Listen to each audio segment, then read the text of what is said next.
Tonight is Michael and Hello. Mackenzie,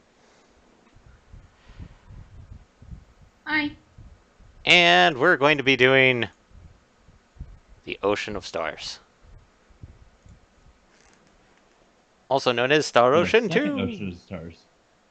The second ocean of stars, actually, to be specific. Yes, this is one of Michael's favorite games. Yes, it's definitely at absolute worst. It's definitely in the top 3 of all time.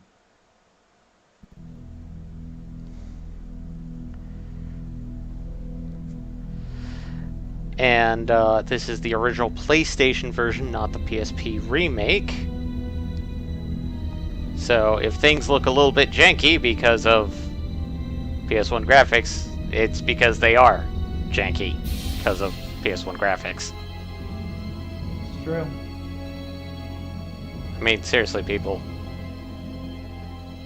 We didn't get to hyperrealism by just getting there. We had to go through this jankiness. Yay, PS1 PS1 FMV video games.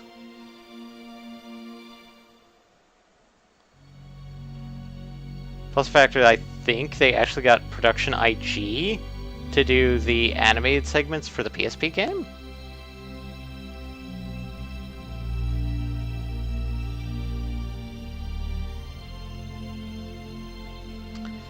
And for those who are... So I'm not positive. Yeah, I'd have to double check, so don't quote me. As for heads up, there was no, like, oh, which... If people are familiar with the Star Ocean 2, we did not hold a poll or anything like that. We're just going to go down Claude's route, because... Claude. And...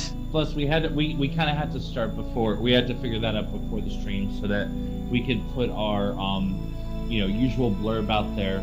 Because it would have been a different blurb if we'd went with Raina's route. So. Yeah. For those like you do. Yeah. And admittedly, I know some people go like, why not Reina? Reina gets one of the best fighters in the world. I'm like, I hate that character. I don't hate Reina, I just hate the one character that you can only get as her. Oh, you mean Big Brother? Yes, I hate him. You prefer Little Brother? I prefer Miss Sniper and her husband.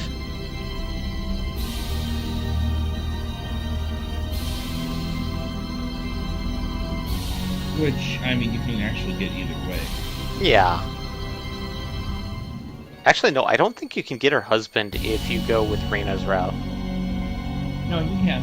The only restriction is you can't get either one of them if you accept Dragon Boy. Oh, that's right, so... That's the only issue. Okay. Yes, round... Vibration! I know people hate vibration, but I like it. I'm weird. Yeah, you are kind of weird like that. And, just to show people the difference between Cloud and Reina. And I'm pretty sure they adjusted the ages in the PSP remake, too. I don't think so. I think it's... If they did, it's by barely. I don't recall it being changed, though. Cause, like, I'm pretty sure Claude got changed... They didn't change too much of his, except for maybe his starting area. But I know for a fact that they aged up Reina even more to 18. Because in this one they... Well, that makes sense.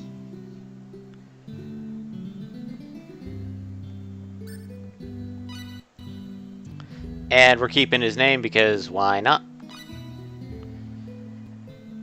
And... Pretty much, yeah. I feel being junky doing this, but I'm gonna go standard.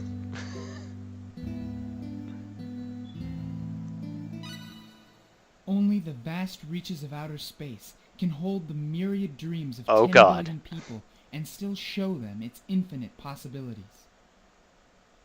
Countless dreams expand through the vastness of space. But of course, some of them are nightmares. PS1 era voice acting. Ah. Yeah, that's not the worst thing ever. No, it's not Soon bad. after their first contact in the Gamma Sector, the intelligent life forms on the planet Rizonia began a confrontation with the Earth Federation. I mean, there's The definitely flames worse of war options. erupted in Yeah. a violent maelstrom.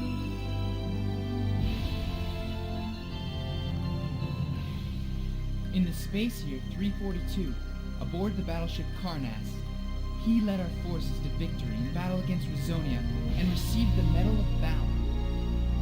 In the space year 345, he solved the mystery of the virus outbreak on the undeveloped frontier planet Rogue. He then thwarted the treacherous plot hatched in the aftermath of Rizonia by G. Revorse, leader of the planet Farget. In recognition of his meritorious service, I don't he think was that's how you promoted pronounce to admiral those, at the Cloud. unprecedented young age of 38. Claude. He was my father, and no one respected him more than me. I also knew that he held a fine position as an officer in the Earth Federation. Whatever, he's an Earthling. They make up Yet, their own I am my pronunciation. own person.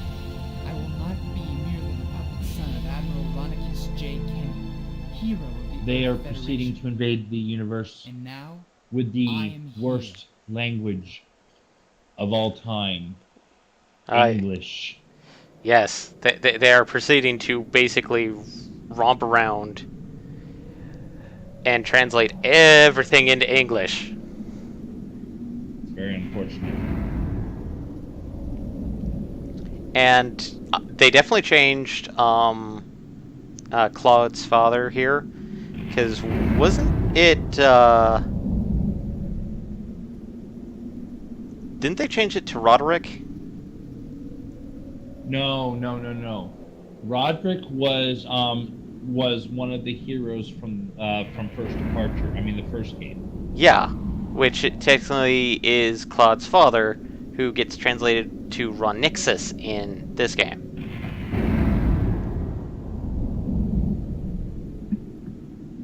Discussing. No, there's a difference between Roderick and Ronix, Yeah. which RONYX was what he was originally, or maybe what they changed it to. No, Roderick was actually a different character, as memory serves. Or am I remembering something from the latest Star Ocean? No, I'm not remembering something. Oh no, not Roderick, Roddick Ference, Roddick. also known as Radix in the original.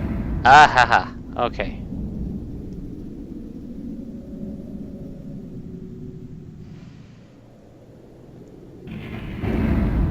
But yeah, not to be confused with Ronix, who was later in some other games named Renixus. Ah yes, I got the deadly weapon phase gun. Yes. So super effective. It's the most effective weapon ever. In fact, it's the weapon we use in our little caption that we used on social media. Yep. Regardless. I just can't get over the factor of deadly weapon phase gun. It's like you just can't say True, phase it is gun. a deadly phase gun. No, it's definitely a deadly phase gun.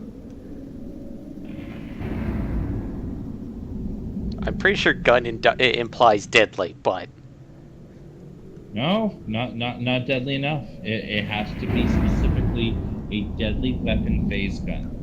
If you're not putting enough emphasis on it, it's just not good enough.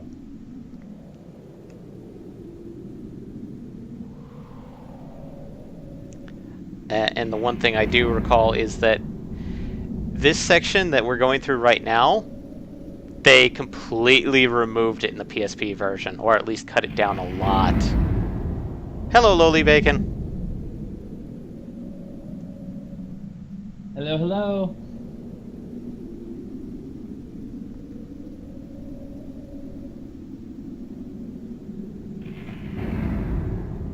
Giant dome in the middle of nowhere. Clouds. Bacon. Giant dome. Large clouds, ominous lighting. Hey, let's go explore closer and touch things. Nothing wrong ever happens. Nothing ever goes wrong when you touch random things in the middle of nowhere. Always remember, lick everything. Well, how else are you gonna claim it as your own? Exactly. Ancient civilization, just lick it. Not artifacts of an ancient civilization, but the civilization themselves. Yes. If they decay to dust, lick the dust. If they're still living, just lick everybody you can find. Exactly. This is how this game works. And if they won't hold still, knock them out and then lick them. Also, remember that's to break. That part works, right? Yes. Also, break into everybody's home that you can. Yes, they may have valuable plots worth breaking. Or chests full of goodies and such. Finally, we have gameplay. And what's the sparkly thing? Let's go lick the sparkly thing. I'm sure nothing bad happens from doing that. Oh, we're not at that part yet. Oh, okay. Okay, I'm sure this doesn't lead to anything bad happening. This just opens a door, I'm pretty sure. So we're licking the doorbell. Oh, hey, look. Clock convenience. Dad, I mean, Commodore. I mean, well, development. I mean doorbell. I mean human MacGuffin. I need pants. No one needs pants. Yeah, you don't need Shenanigans. I more go with you don't need a bra though. Unless you're a guy. I hope he doesn't need a bra because, I mean, given his general shape in his pictures, he doesn't appear to need a bra. Unless he uses it as a hat. Well, there are such things as training bras. Oh, no. Like, I mean, just pecs. Just flat out pecs. There's nothing really that requires additional support. Could use a little more support in their lives.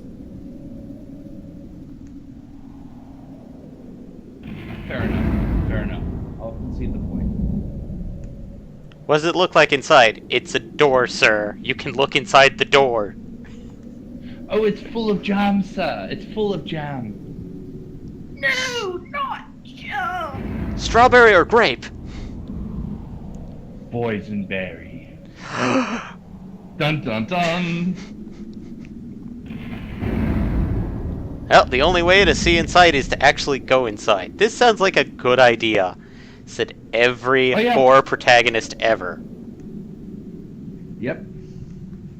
Oh, and also every horror movie antagonist. Oh, that too. Just like, oh yeah, that is a good idea. And this is where the PSP game starts up, is in this section. Also, this is the save point! Yay, save point. The whole world needs a save point, as we can tell by looking at the whole world as a save point. Wow, that's a lot of... Star Ocean, the second story, just slammed right there. And... actually... Yes, I did play this game for about 6 minutes just to make sure it worked properly. So now we're at 8 minutes.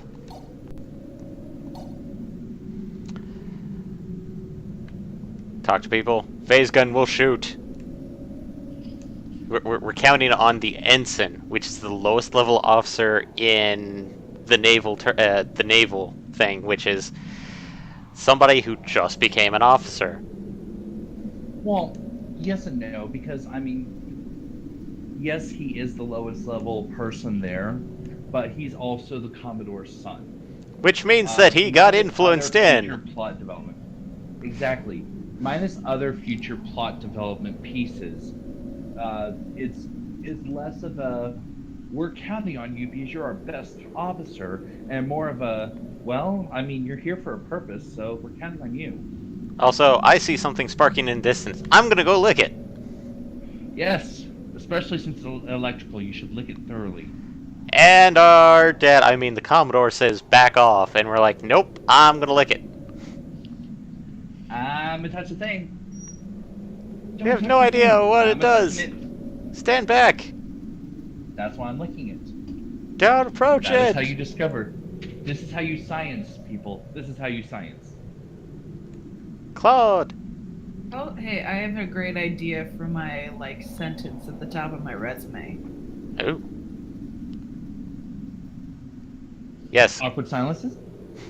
No, student looking to put their millennial social media experience to good use. Excellent. That's actually pretty good. Also, Claude, that is a very reckless attitude towards... I won't say that on stream, what university I go to. Yeah. It's Alabama, bitches. I'm just kidding. Yes, we'll get nothing done if we keep fretting like this. That's why we should just go up and lick it instead of worrying about the possible ramifications. Also, now that common sense starts to kick in... Yeah. Whoops. Common sense in fiction game. And especially with the protagonist. I also, mean, this guy has main character syndrome, hardcore. And somebody's trying to do massive touch tone dialing. Yeah. 214-368-9778-1. We're sorry. The number you're attempting to reach has been disconnected or is no longer in service. Please accept this human child instead. Goodbye, human child. And he was never seen or heard from again.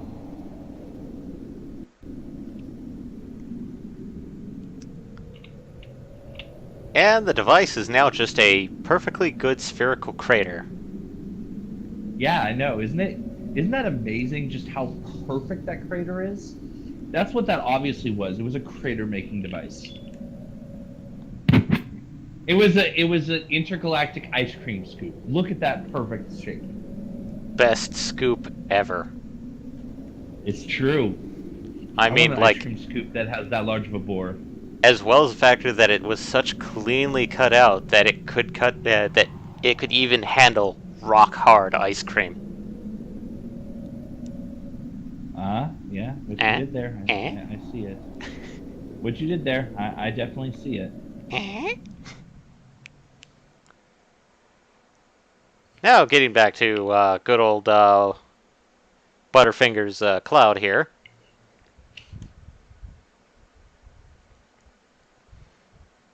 He landed in peat moss. One wonders what happened to the rest of the contents there. Apparently they evaporated in the explosion. I mean, the scooping. The scooping process? Yes. Oh no, they're actually we actually see the rest of the contents later. Oh, that's right. Milosinia. Milosinia. Doesn't that get changed later on to something else? Or I don't think so. I think they kept Milosinia. Yeah. You're apparently in a forest, Claude. Duh. Yes. I mean, What is this place? This is obviously the mall. Have you never been to a mall? This is what you get when you lick stuff, Claude. Oh, Adventure. They changed it to Milokenia. Oh, they did? Just one. Instead of CINIA, they changed it to KEENIA. Ah. That's it. My communicator. I'm gonna phone home. Yes, because I'm sure you have unlimited long distance. I get no response. That's because you're probably out of cell range, Claude. Also, holy crap, that was a huge-ass antenna. Like, that thing was the size of his forearm. Yeah. Well, I mean, he was trying to dial about 53 galaxies away. Like I said, they don't really have a good long distance plan for this sector of the universe. Also, Claude, that was a horrible idea, saying this is an underdeveloped planet just because you landed in a forest. For all you know, you Right? could be in a freaking national forest. But all planets have one biome. Every inch of it looks the same as the rest. Haven't you seen Star Wars?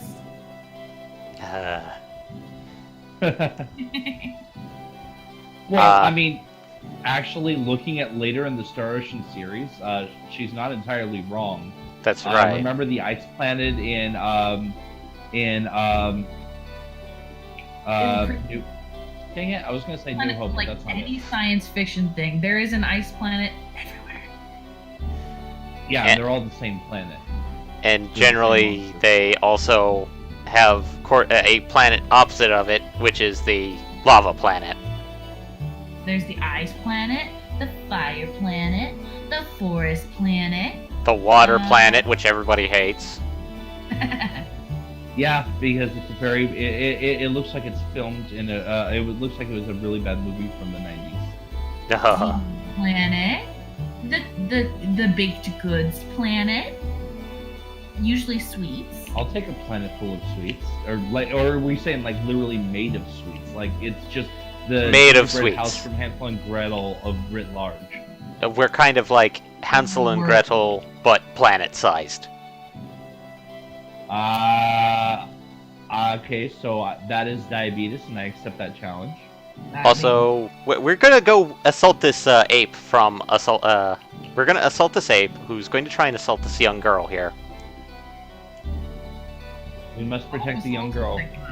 It's an assault on the senses. No, we're just being a good guy with a gun. Oy vey. You and your toxic masculinity. Bad. Here's the You enemy. boys and your toxic masculinity. Well, he is literally a member of the military squad. Burn! Damn. And here we go, face gun. And Hey! It's almost like it's super effective or something. yeah, Like over 9,000, I think. over 1800 at least. Yeah, at least that. At the very least. And well, you used the gun and you killed a monkey. Now we're gonna have like protection services on our ass for killing what, a silverback ape in cold blood. Yeah. For all we know, it was an endangered species. Dicks out for Harambe. Dicks out for Harambe. Again, dicks out for Harambe. Dicks out for Harambe. Yeah. Hell yeah. The UPPT doesn't matter. Fuck it, Claude. No one cares about the it. UP3, the UP3 always getting violated. Actually, they put it. Oh, that's right, because it's the treaty at this point. Yeah. Later versions of the game, it's the Underdeveloped Planet Protection Act, which is what it's referred to as the UP3. Yeah, I think that was the PS2 one. I don't remember if it was in the PS2 one, but I know in the PS3 and PS4 ones, it was referred to as the UP3. So this could just be a translation thing. It could be. I don't remember if it was. I don't remember what it was referred to in second departure, which is the or second evolution. I mean, which is the PSP port. Yeah. And, well, I have updated my emulator for the PSP one. I'm still a little apprehensive about using that, because the last couple of times it's frozen my computer. Okay, well that's funny. I was looking up to see if it was always called the treaty or the pact. So I'm searching Star Ocean UP3, and one of the first links I get is a link to GameFAQs. That literally the title of it was UP3 My Ass. Lovely. Which I mean, honestly, agreed. because nobody. Basically, the UP3 in this is like the Prime Directive in the original Star Trek. Yeah, Kirk does not give a shit. Oh, determined to not interfere. Sorry, Kirk. When it's convenient, when it's convenient they care about it, and when it's not convenient they ignore it. Remember, Kirk's got to get some jiggly alien booty. Oh man, I have all this work experience I've done for like people online, but I don't really want to like. Damn it! If only I could put Gerlin as a reference. Sorry with my resume talk here, but gosh dang it, I have so much internet work to put on here, but I can't. How do you do a reference when they don't know who that person is? Stuff that's credible for a company. Right. Here's the game going on. I already have a scientific ability. I can't level it up at all. Damn it. Oh, what are your look at your not specialties but your what is it? It's not proficiency. What is it? Your individual skill? It would probably be either under skills because specialty. Oh no, it is. It's yours. Because it's like your character's specialties. This is one of the very fun and unique things about no, it's not special. One of the very fun and unique things about each character in Star Ocean 2, and in specifically this one, is that each character has a number of traits. Like for example, Claude usually has, there we go, talents. Originality is usually something he has. Pitch is something he has fairly often, but he doesn't have like a sense of taste. So when he's crafting things, there are things that when you craft them, that you're going to have an easier time crafting if you have originality. You're going to be more likely to fail if you don't. Or like Claude, when we get to the different crafts, since he has no sense of taste, is going to absolutely suck at cooking until he develops a sense of taste. And developing one of those skills can be difficult to do, but when you do it, you get a ton of SP, just boom. You get 100 automatically the second you develop it. Yeah, and some characters I think can't learn skills unless you get an item that gets it. They don't learn the talent unless you get an item that basically force teaches them the talent.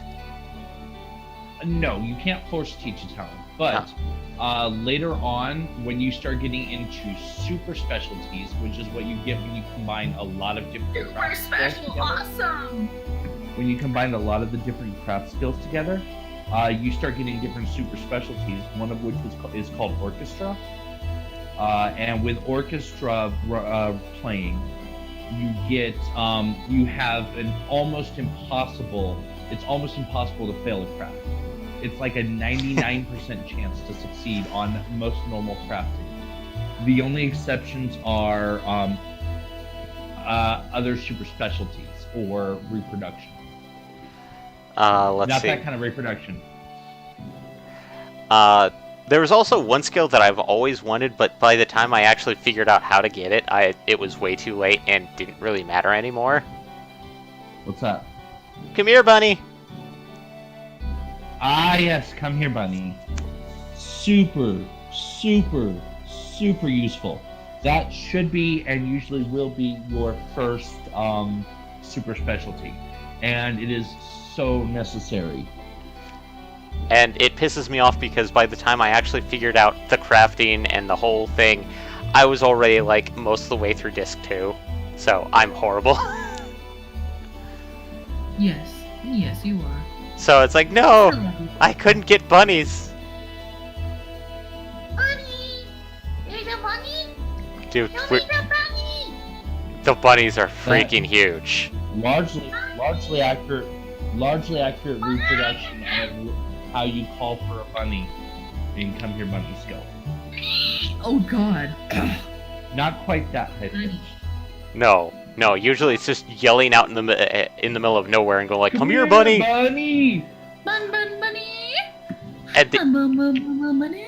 and these things are like, what, 8 foot tall and about 4 foot round? In later installations where you have a proper scale up for them, yes. Pretty sure the term is installments, not installations, right? Installments, yes, that Yeah. is what I meant to say. Sorry, I'm an asshole. No, you're right. I said the wrong word there. But yeah, so in later installments of the series, when you have an actual proper scale for them, they're about 8 foot tall, and I mean they've got a decently good mass. They easily weigh as much as at least any 3 of your characters, at least. And they're fluffy. And they're super fluffy. But in this one, you don't really get as much of a sense of scale. All you really get is that they are ginormous and can go over any non-aquatic terrain.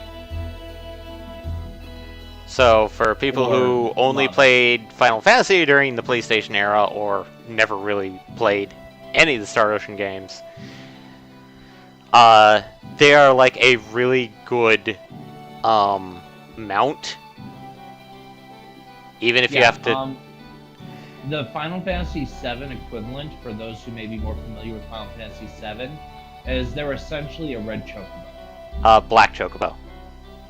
No, red. You can. Oh well, no. I guess you can cross certain streams. Yeah. But not most. Well, but like super shallow streams, you can cross as basic yellow anyways. Yeah. They can't cross anything. They can't like even go out into the surf, like if you're at the sea. So I would stick with red.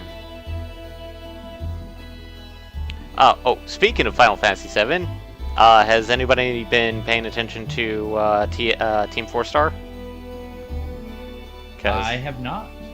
They've been updating Final Fantasy VII Machine Abridged again. So, and the latest one introduced probably the one social network that I would love to actually be part of. The Shintranet. With Shintranet. As well as Worker. Hashtag worst marching man ever.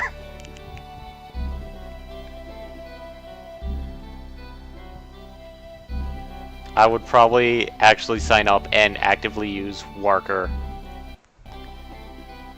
Because why not?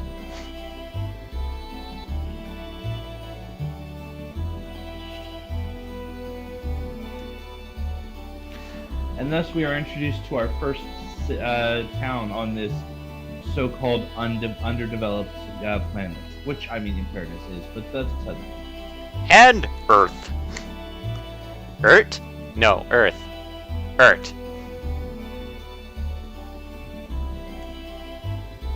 We named our planet after dirt.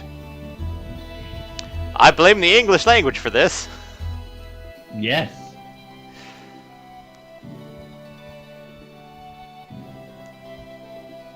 I think it's better to, like, one of the skills they say is good to put on is ability to work under pressure, but I want to put ability to work under mind-boggling pressure.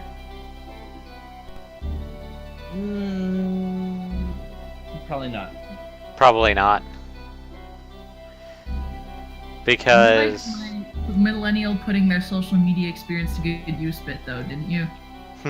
That? Yeah, yes. I do like that. And because with that, it shows, I mean, A, it is definitely a targeted statement. B, it shows a hint of your personality. It gives a little bit of flair and flavor to your profile, to your resume. Yeah, alright. And there's this thing saying do not put references on your, Oh, that's not a thing anymore? Okay. I don't know. Alright. Like I said before, I'm not good at resumes that much.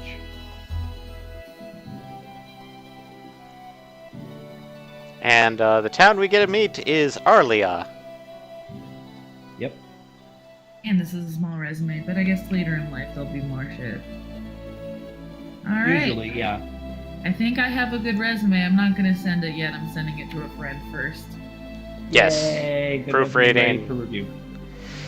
Also, Claude, that's a horrible thing to say in somebody's village.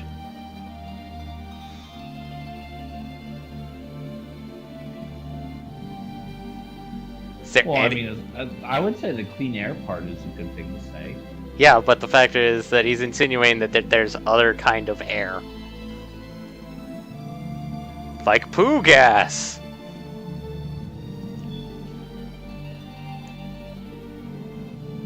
Well, I mean, yeah.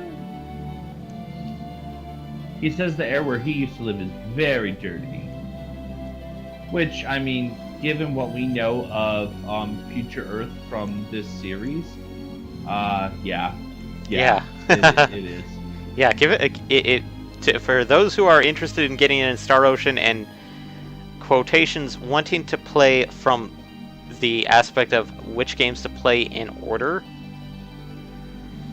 If you want to play the games in chronological, as in like in-game chronological order, it is. You would want to start with Last Hope.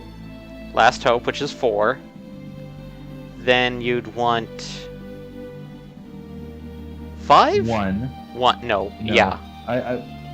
I'm pretty sure it's 4, 1, 2, 5, 3. You're right. 3 is definitely the last, and honestly, most people have a, I wouldn't say love-hate. That's a little positive. They have a hate-hate relationship with 3. I know one person who absolutely loved it, and I go like, why? Oh, really? Who? So I can shun them. A military buddy. So, Oh, okay. trust me, as soon as I say military, there's no accounting for taste. But then again, he's also a guy that actually had a copy of Legend of Dragoon and allowed me to play it, so he has that going for him.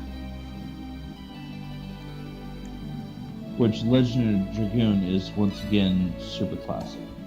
Yeah, and as a heads up, I have a PlayStation Network copy, so I need to sit down and play it. Really? They did a PlayStation Network copy? Yeah, if you have a PSP, Vita, or PS3, you can buy a copy. I think it's $10, and play it. So, I kind of wish. One of the downsides to me having a PS4 is I don't get access to it then. Yeah, I kind of wanted the PS4 to have access to all the PlayStation Network games, but nope. Admittedly, I will state that the PS2 classics on PS4, they do have a decent selection, one of which I would highly recommend getting, which is Wild Arms 3, which is not the one, not the Wild Arms out of all of the game series that I would recommend. But I would say that if you want to play a Wild Arms game, 3 is not a bad place to go.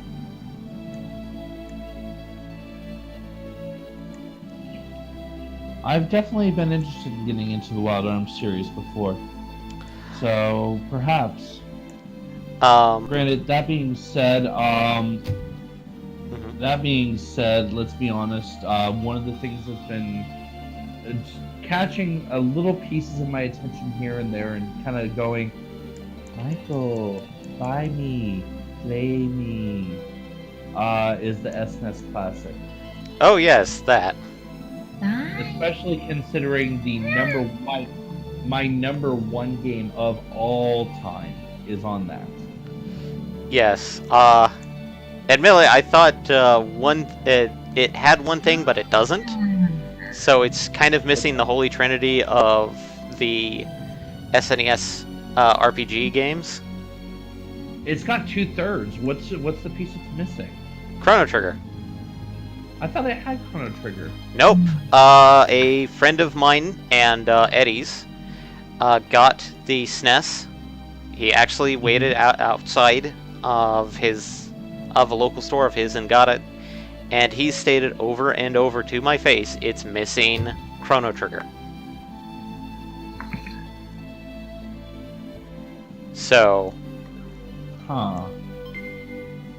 mm, That sucks. but That it's sucks all the butt. I don't like that. Because, yeah, Chrono Trigger is key. So wait a minute. So, I thought that it had Chrono Trigger, so that's why I was thinking with the Holy Trinity. Oh, Mana. Mana would be the third place. yes. Those three are the three RPGs that I would always recommend somebody play. For the third game, it's Final Fantasy VI. Final Fantasy 3. Which, honestly, for me, I actually go a slightly different direction. Mhm. I like Secret of Mana, but I don't consider that my Holy Trinity of SNES. My Holy Trinity of SNES is 6, Trigger, and Link to the Past. Ah, Which Link to the Past is also on there. yes. It's kind of hard not to have Link to the Past. Oh, I didn't realize that. And so is 7 Stars. 7 Stars still on there? Apparently. I'm actually on there on the Nintendo website looking at the classic. And it lists, let's see, let's go through the entire list. World, Kart, Link to the Past, F-Zero, Super Metroid, Street Fighter 2 Turbo, Super Punch-Out, Castlevania 3, Donkey Kong Country, Mega Man X, Kirby Superstar, Final Fantasy 3, with 6, Dream Course, Star Fox, Yoshi's Island, 7 Stars, Contra 3, Mana, Earthbound, and Super Ghouls and Ghosts. Oh, right. I keep forgetting the surname of Super Mario RPG, which is the Legend of the 7 Stars. Oh, is that not what did you think I was saying? I thought you mentioned 7 Saga, which is a horrible. Oh, no. Uh-huh. 7 Saga wasn't that bad, was it? I didn't feel like it was that bad. If you don't do it right, you can actually lock yourself out of the ending. Oh, okay. Well, yeah. In that case, So, that's a much more of a modern take on it. I mean, back in the day, it's like I just watched an LP of Lufia 2 and found out that Lufia 2 was shipped glitched. oh, Because we're talking, like one of the dungeons when you get into it, it is like the tile set is wrong, everything's wrong. You don't even see you can only tell what's going on by the text. And admittedly, there are ROM hacks that actually fix this, but that's still kind of a big. I've never played Lufia or Lufia 2, but when I watched it, it's like, oh, these are made by the same people who did trying to remember the name of it. Game Boy Advance title. Brain is farting on me. well, that's rude. Yeah, it's being a very, very rude boy. Oh god.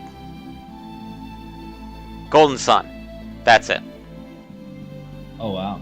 Yeah, Lufia, the people behind Lufia went and created a new studio, Camelot, and made Golden Sun. So, when I saw Lufia 2 being played, I was like, wow, this is very familiar to me. And, weirdly enough, the guy, Alpine, actually decided to go, like, you know what, we're gonna do, because apparently Lufia 2 actually had a random dungeon generator in it. Of course it was... So it was like, and he actually went through it and got to the bottom of it. And I'm like, that's really kind of surprising for a full-length, like, SNES RPG. Because, like, either you had a random generator, or you didn't.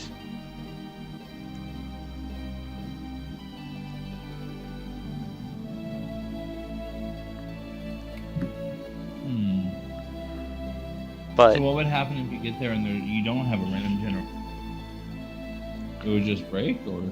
well, technically, like, it would take some tile sets from the game, and the very last floor is taken from that one tile set that wasn't... The data's in there, but it's not linked correctly. And so the final area of the dungeon looks all janky and jumbly. Like if somebody kind of... like, you know how there's those...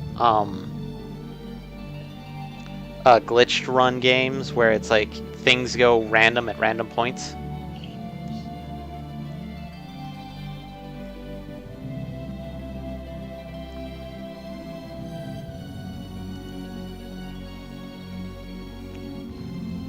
So the game was still technically playable, it's just the factor that one tile set was horribly glitched and wasn't loading correctly.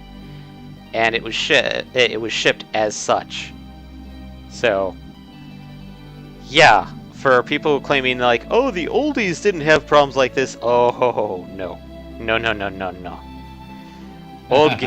Yeah. Old games were, like, seriously, if you take a look at the code, are broken. Broken.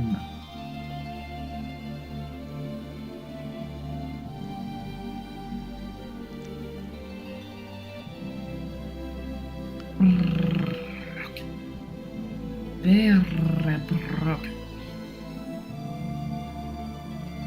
Westa!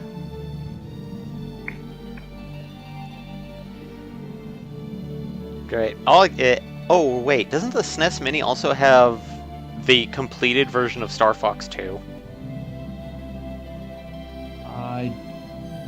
It wasn't listed on the actual website.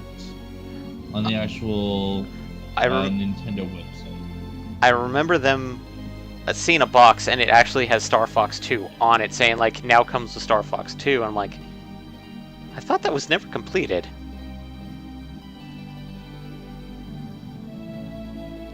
It says something about developer interviews Star Fox 2. I don't know, maybe it's not showing the entire list, because the list it's showing a list of carts. It's showing like a bunch of like the actual, like the image of the old cartridge boxes. Yeah. But it's not saying. Wait, what's this? Never mind. Don't miss out on your chance to unlock and play Star Fox 2, the never before released sequel to Star Fox. Yep. Okay. What's a little curious to me is it says unlock and play. So I'm wondering if you have to beat Star Fox 1 for the console to unlock Star Fox 2 port. Possibly. I'm not too sure. I'd have to ask my friend. Which is kind of cool. I mean, don't get me wrong. That is definitely something that I think most Star Fox fans would definitely do. Admittedly, from what I've heard, most of the stuff that they made in Star Fox 2 technically, resource-wise, got re-put into Star Fox 64. Since when Star Fox 2 was about to be released, or was in development, was in the years leading up to the release of the 64, and by the time they would have released it, it would have been at least a year into the N64. Which... Yeah, which obviously, you know, by that point, what's the point? Exactly. Why release games for a console that you don't want to support too much anymore?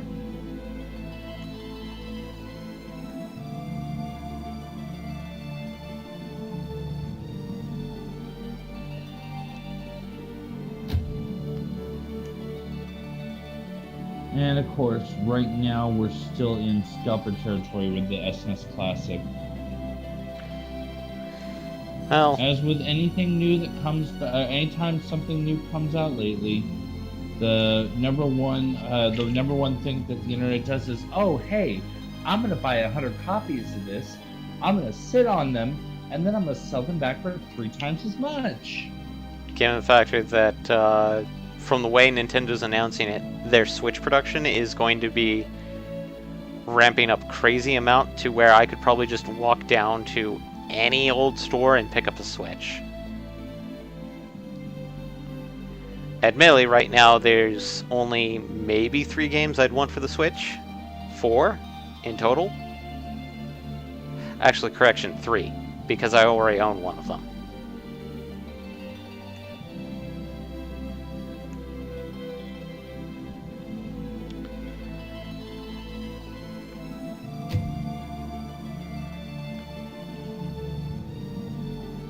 Wow, this guy has a swivel chair? And this is... Okay, something about this doesn't sit right with me.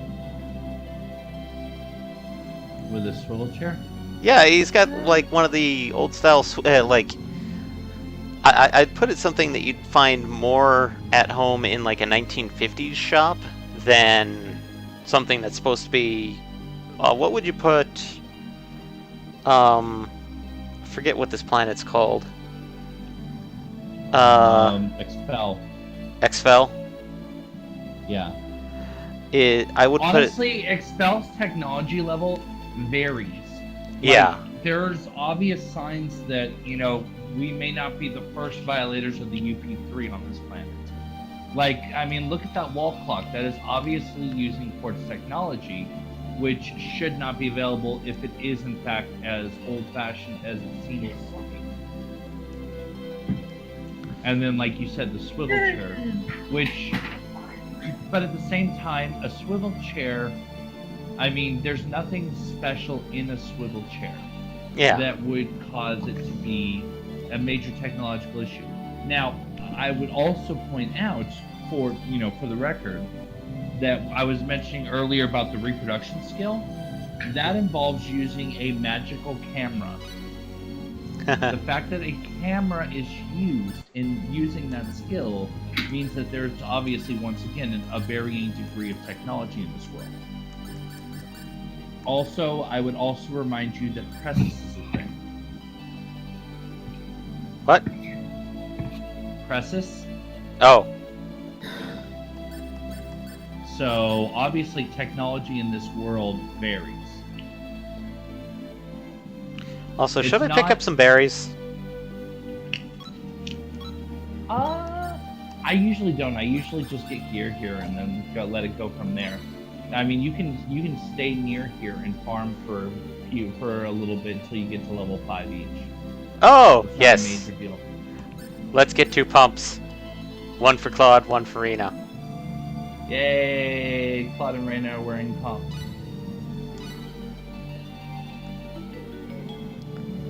Equipment Wizard.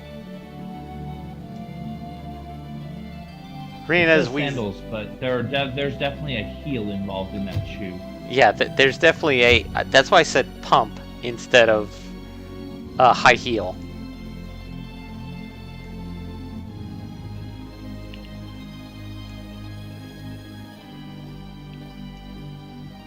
And since this is before the advent of equipment shows on character... Of course.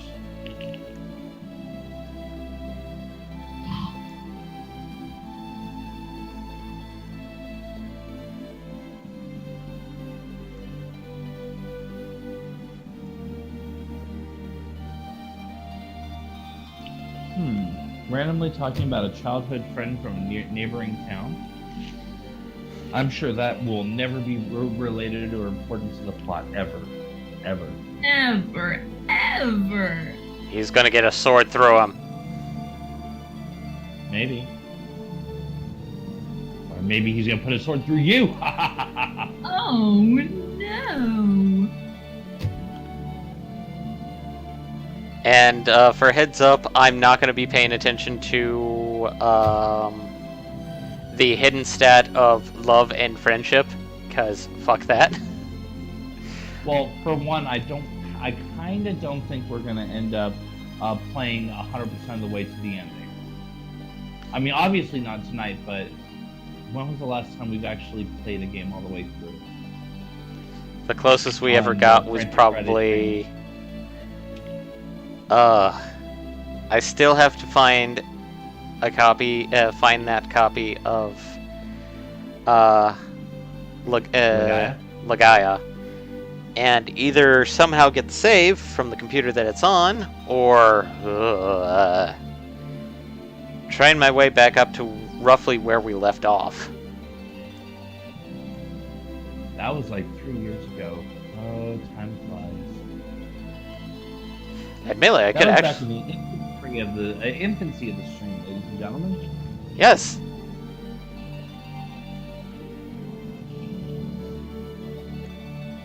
My dog's giving the "why aren't you taking me outside" look.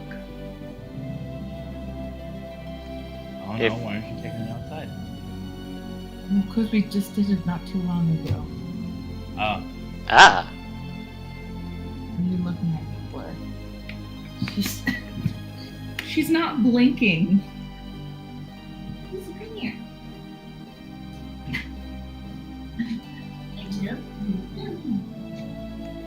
Yay!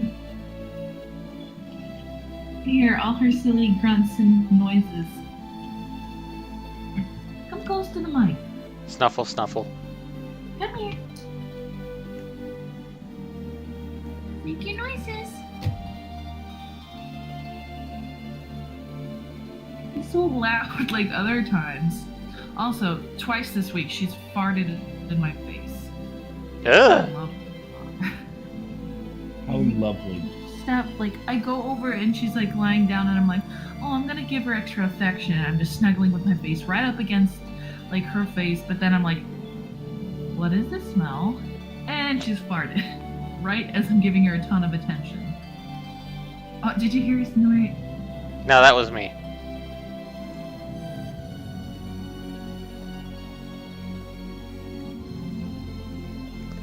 I think by doing all of these, I've got like my friendship and love to Reyna up a lot of points.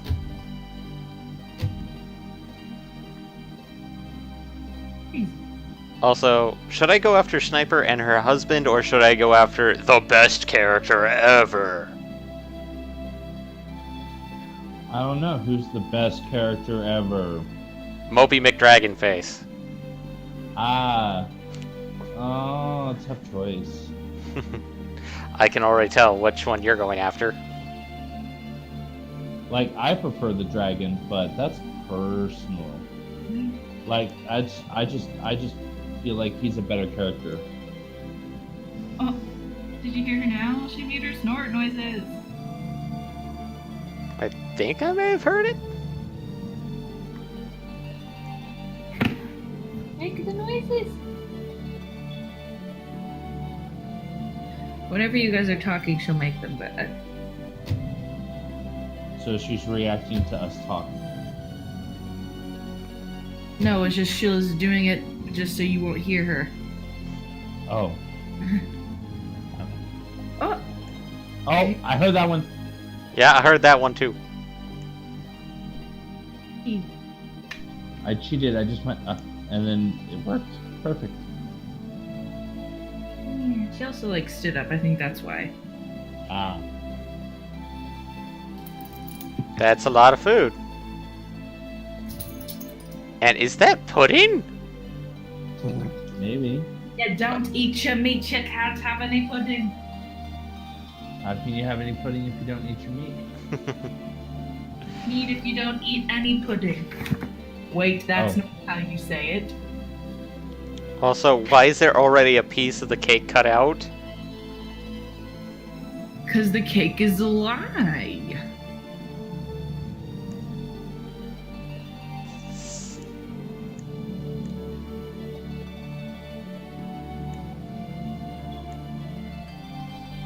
There we go.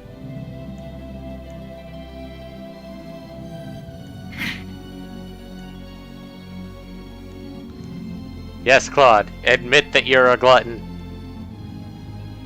You just want to eat the pudding.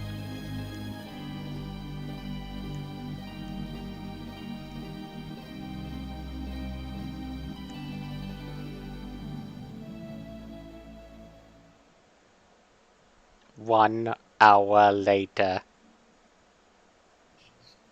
2 eternities later. Pretty much at that point. And Claude And has that was basically... a lot of food. Yep, Claude has a food baby. Oh no.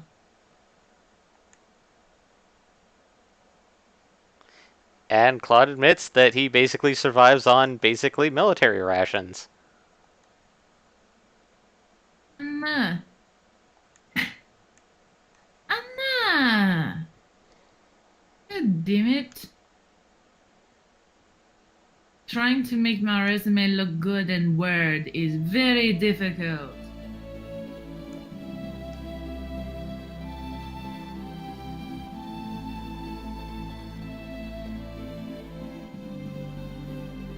Ugh.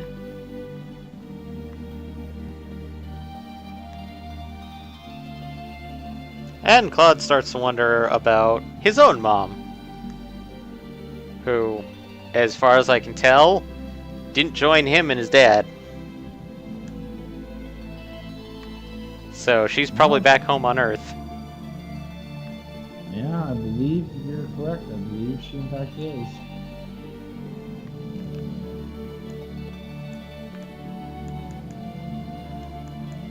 Ah.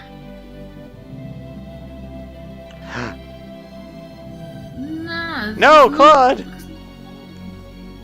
Claude, I need that chest! You must satisfy my RPG hunger! It's true.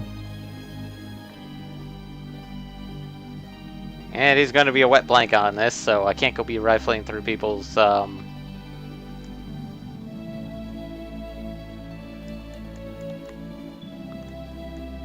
Well, not now at least.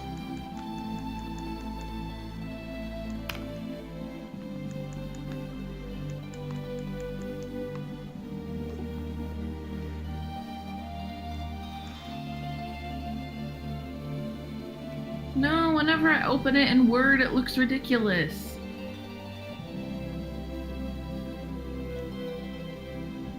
No.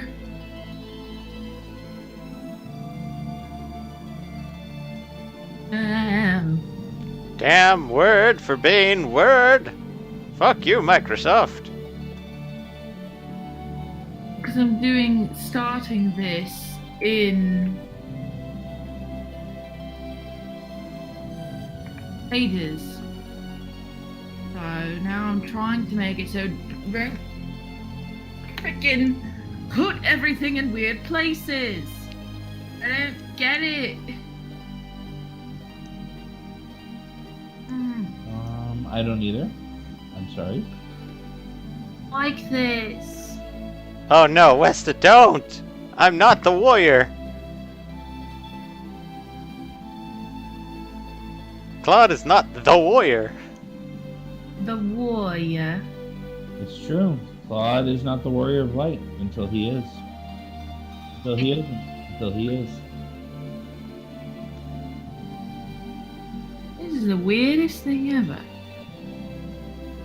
Shit's going down, people. It's just that whole usual combination. Right, it generally looks okay, except for one thing. I guess I'm gonna have to not separate my soft skills from my hard skills.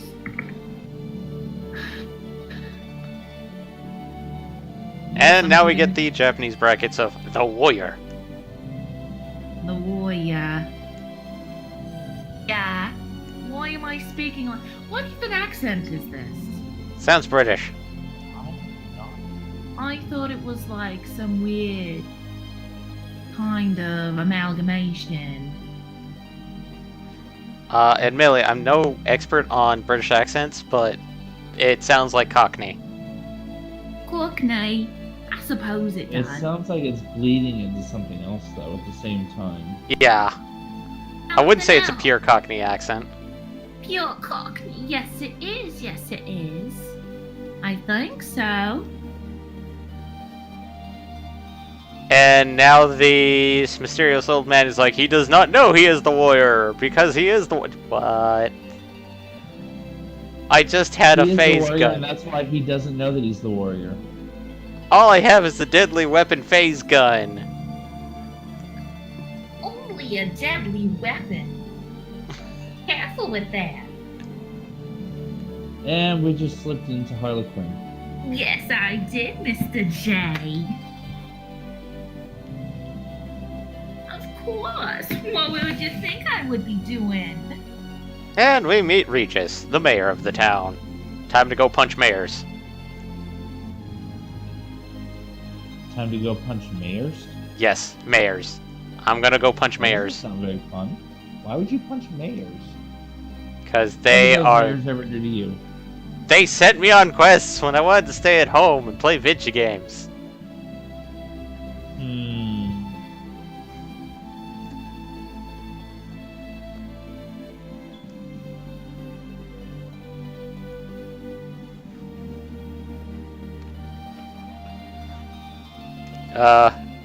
He's not in the middle of a journey. He is at the start of a journey, Regis. That's true.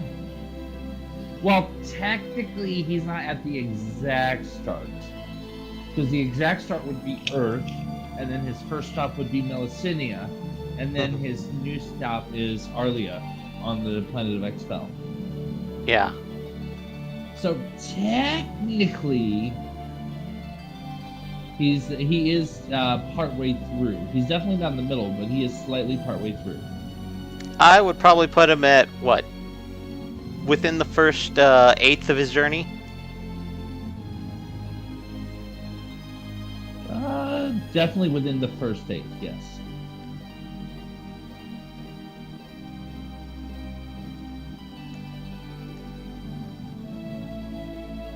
That's because if I mention where I want to go, it doesn't make any sense.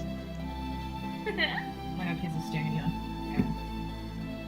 At the risk of being rude, I must say that you are lying, Mr. Claude. Wait. I'm pretty sure Claude is not lying. Well, not really lying, just, withholding some definite information. And, well, Regis just hit a nail on the head. And then completely whiffed the next hit.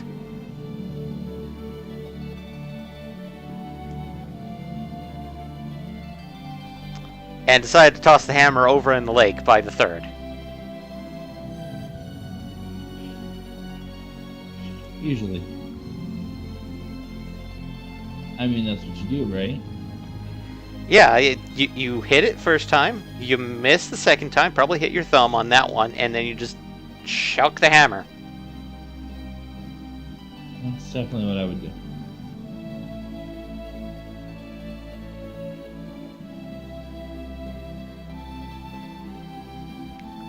Only based on local legend, which has been passed down orally through the ages. Which is when Expel is threatened with the menace and the people are suffering, a warrior wearing alien raiments shall appear. And nope, I wasn't carrying a sword of light. I was carrying a gun of deadliness. It's true. That shoots light. But that's, I mean, they're looking at it like it's, one and the same. You could say I'd be firing bolts of light. You could. You definitely could. Like a light arrow. And alien. The arrow of light? An arrow of light, yes. And the alien raiments could be green in color.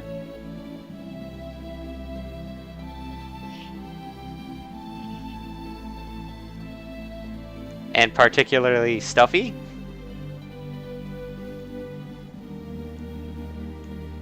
I mean, not necessarily.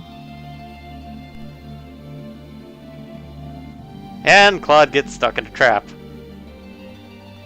Well, of course. That's like his job at this point.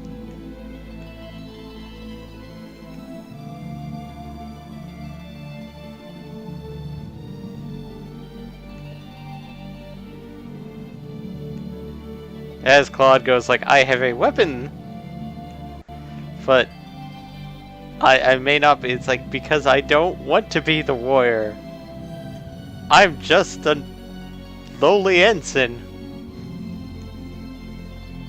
Well, did that stop Wesley Crusher? Yes, yes, it did. Aw. Considering that kind of pissed off. What's going on? Yeah, but now he has a much better show. Well, I wouldn't say that. That's going a little too far. But now he has a different show where nothing stops him except for the rules. Stupid rules. Screw the rules. Yeah.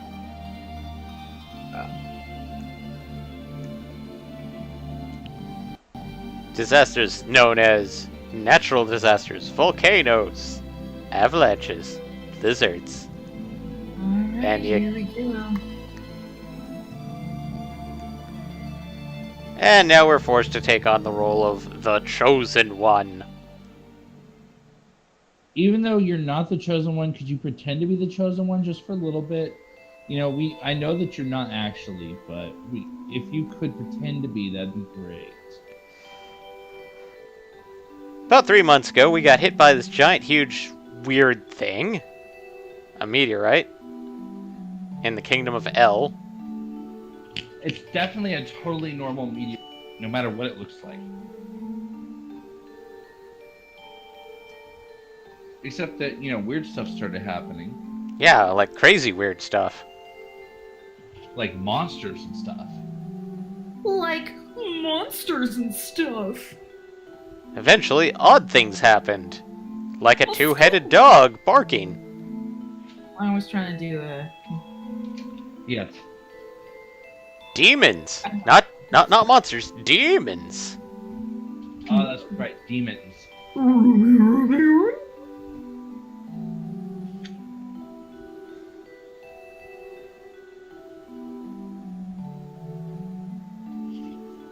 Some connection? Maybe. Probably not. I mean, meteorites hit the planet all the time. Did it kill anybody? No. Yeah, but usually you don't have demons showing up from them, so... And giving meteorites strange names like the Sorcery Globe.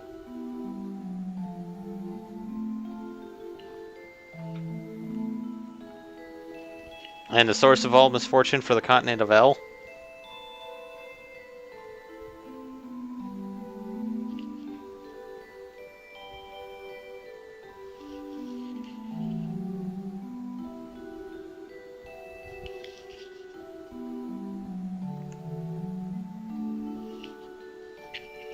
If the meteorite is the source of all misfortunes, then we felt that you are the only one who could put the end to them. By shooting the meteoroid. Meteorite. Yes, you should shoot it into a million little pieces.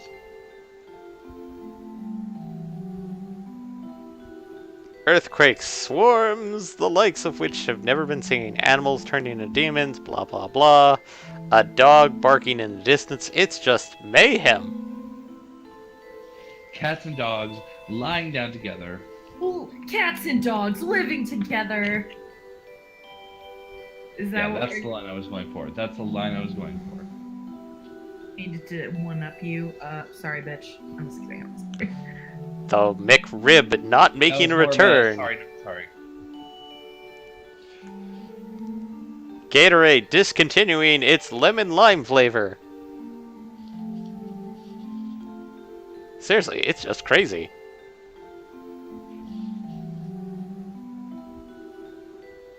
Yeah, and then the next thing, all video games are replaced with sports games. That they just release a new one every year that's the exact same game. God, no. FIFA!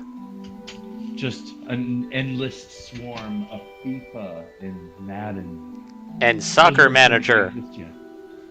Those words don't even exist yet in our world, but that's what we see.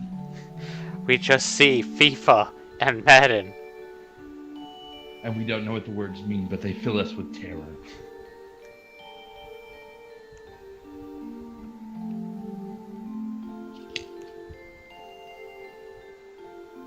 I'm still gonna claim you as the chosen one. So, have fun at it. Go, save the world. Yeah, and it still comes down to the same thing. Even if you're not the chosen one, could you at least, pretend to be? Because, people are looking for a hero. you can pretend to be a hero because you kind of sort of match this weird prophecy we just happen to have.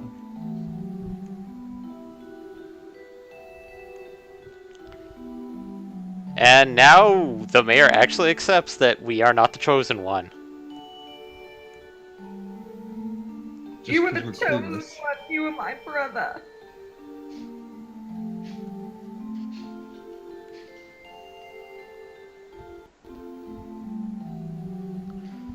And Rena goes running out of the house. Anakin. It's over, Anakin. I purchased the High Ground DLC. No!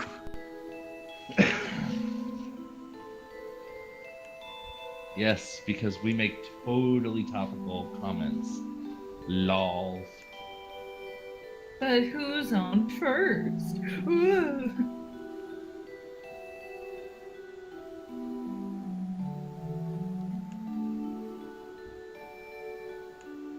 As he just scolds us saying, don't use your sword of light.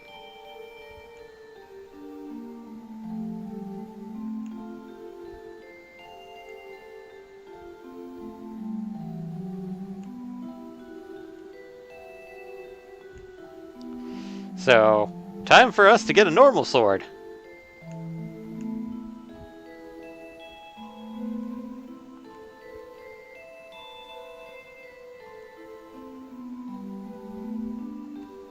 Just stay at the mayor's house. Wake up the next morning in full hero's garb. Now, here's the fun part. Thematically, I mean, he tells you, hey, you know, okay, fine, I get it, you're not the hero, whatever. Then stop acting like the hero. Stop dressing like the hero. Stop using the weird hero light sword thingy. But so thematically, that's all, you know, fine and good. But I would like to point out that at this point, you still do have access to the Sword of Light, also known as the phase gun. The deadly weapon phase gun. The deadly weapon phase gun, yes. If you so chose, you could go farm using the deadly weapon phase gun. And, you know, pretty much one-shot half of the enemies you can find at this point.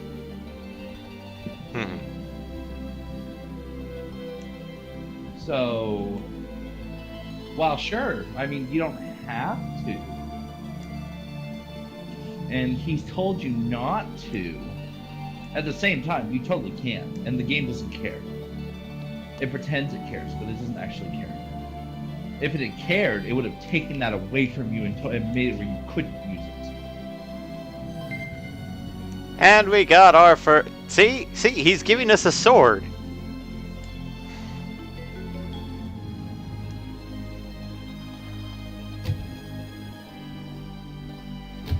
And I'm trying to remember when...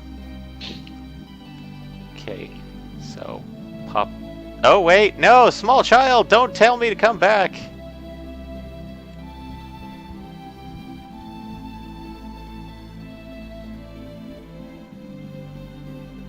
Forests are dangerous. So, I'm going to go into the forests.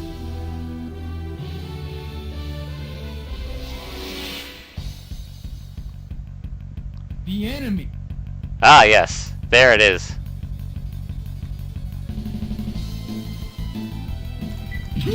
Burn! Wow, 2 for 1. Burn! I'm just killing these We have a bandits. full score with this.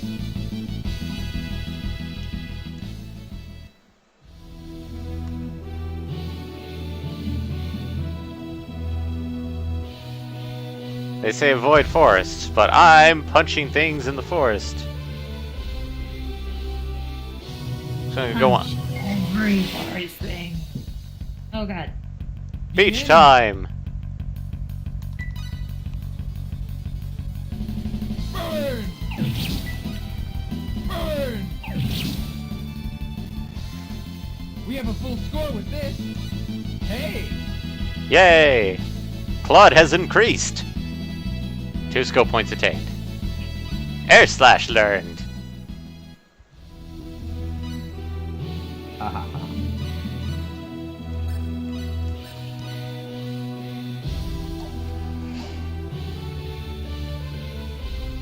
So you would probably say get to about level 5-ish.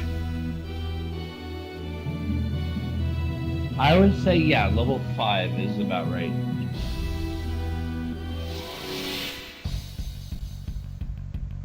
Ah, a wolf man. Burn! Death to wolf man from behind. Unexpectedly weak.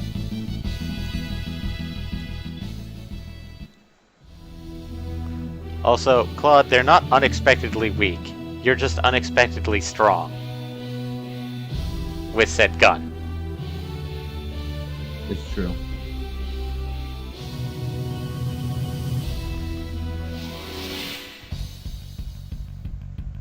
Behind? Once again, we got attacked by a wolf man from behind. Burn! We have a full score with this.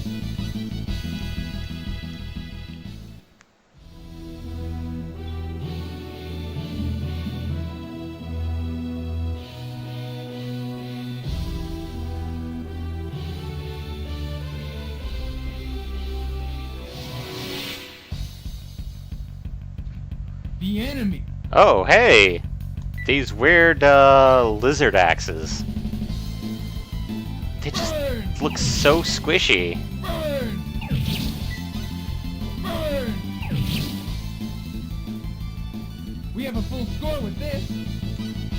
Oh, goodness. Hey!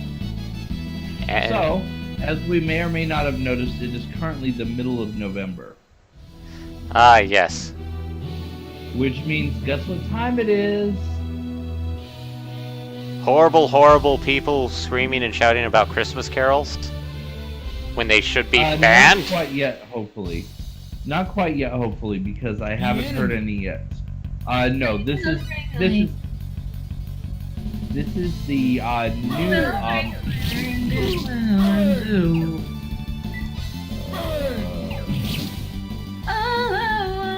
We have a full score with this. So,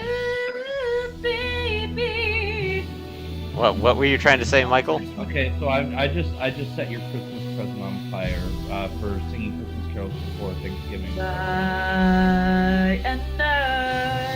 Have you guys seen that girl on Twitter who sung the alto The to enemy. one where it's just like, I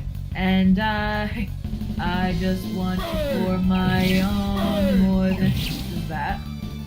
Nope, have not seen it. Unexpectedly weak. Yeah, it's pretty funny. Any rate, no, the newest Christmas trend of declaring Starbucks is declaring war on Christmas. What? So for the last few years, The enemy. certain groups and individuals have declared that Starbucks is part of a war on Christmas because their Christmas cups, or their holiday cups, are not explicitly super omega, everything Christian and nothing but. Ah, right, those things.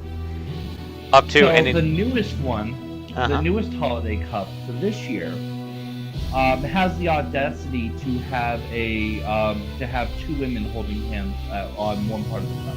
Oh no! Oh no! It's like a huge mural thing, like scaled down obviously Things to will a work cup. out.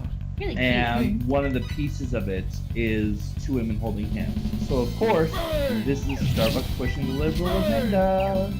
So hey, it is officially the early pre-holiday season because we now have the Starbucks quote-unquote war on We have a full Christmas score going. with this. I mean, first of all, besides the fact that I'm actually like pro LGBT stuff and Hey! I'm happy that Starbucks might be, but on the other hand, also like they could also be friends, angry Christian people. It's true. Of that, Well, God. because the most reactionary would never hold hands with a member of the same gender because they are male and their friends therefore would be male, and two guys holding hands, oh my god, it's the end of the world. So therefore, two girls holding hands is automatically lesbians. Of course. Fuck, I've let some lesbian girls put their heads on my giant boobs while we're hugging, and I'm not a lesbian. Just... Admittedly, it's a lot better than like McDonald's attempt at a coffee mug last year to get into the that. one with the gloves. The two The one with mittens. the gloves. The two mittens. Yeah. Yeah. The That. two mittens that someone changed the thumbs into hands and made it look like something altogether adult and inappropriate. Yeah, and then the factor that somebody decided to do that and then put coffee in it, and then poke a hole where. Oh. This went a step further than anything I'd seen, apparently. Yeah, I stumbled upon a GIF of it, and I'm like, oh god, what? Why? Yeah, I'm gonna pass on that one. Dear Lord, why? I sat there in my military humor, giggling for a moment, and then go like, oh god, what have I become?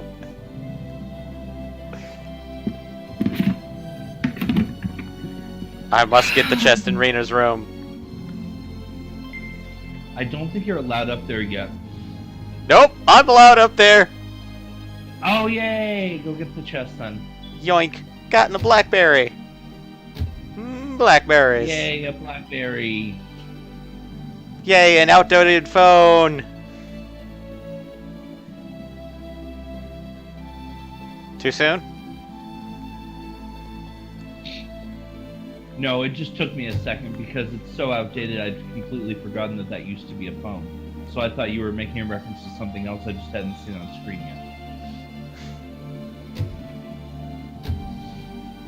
Kids, remember when Blackberries were a thing? Even Pepper Charms doesn't anymore. Oh my god, that's a good one. Strawberry jam restores 10 HP, but this blueberry restores 22.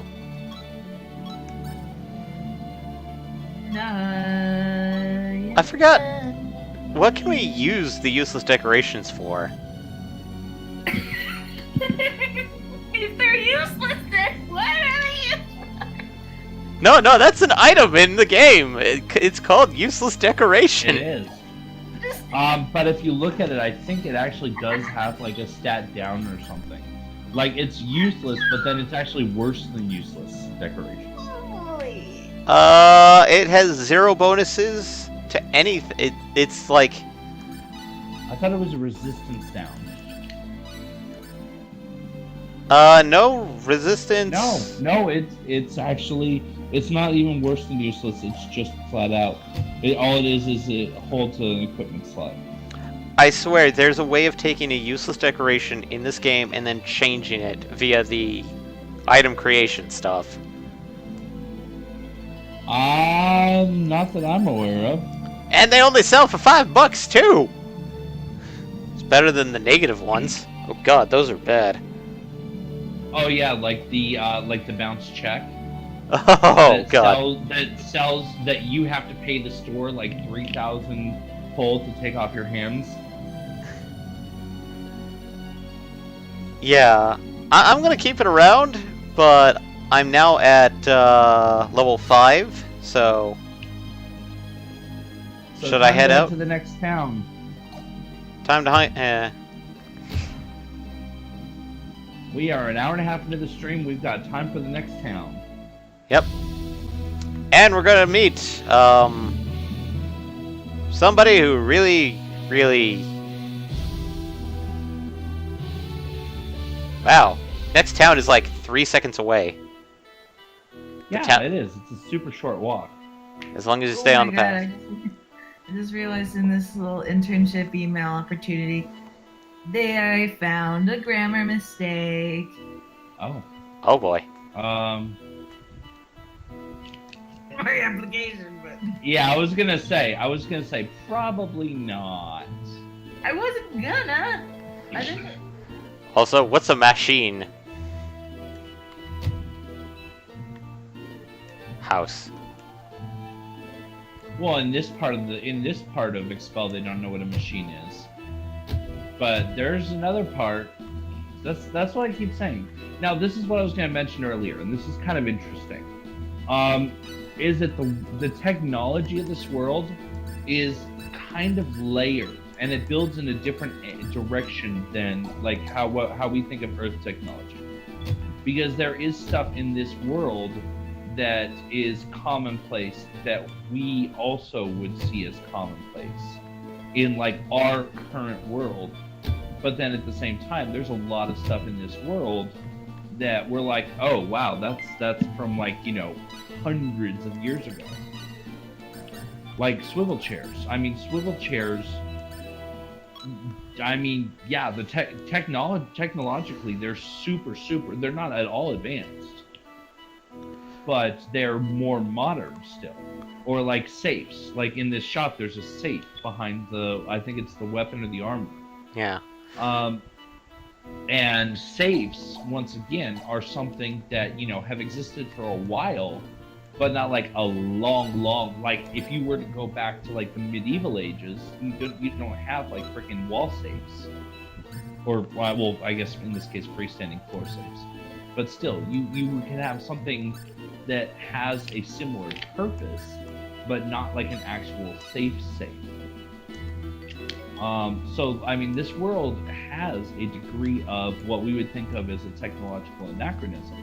Yeah. Because the way stuff happens in this world, the way stuff develops in this world, does not line up with our world and our universe's timeline.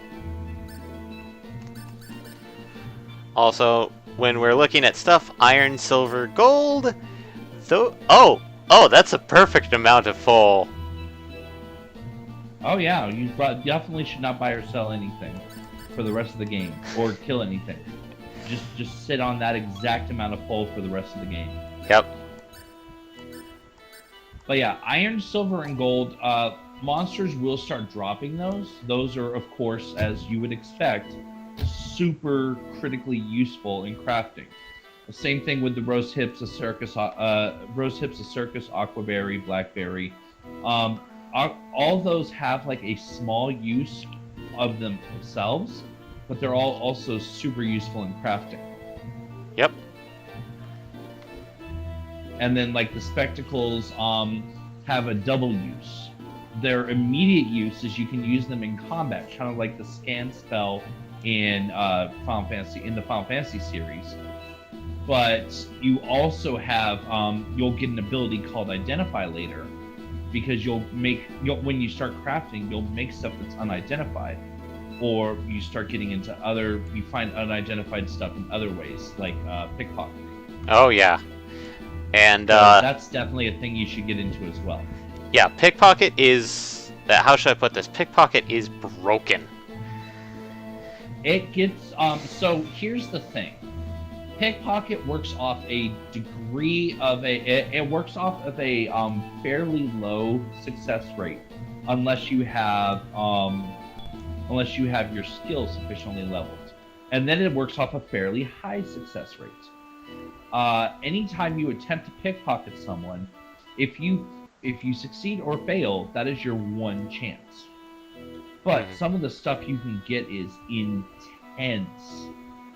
There is in not the next city, which is the big city, but the next town after that, there's an NPC that you can pickpocket what's called a treasure chest. Yep.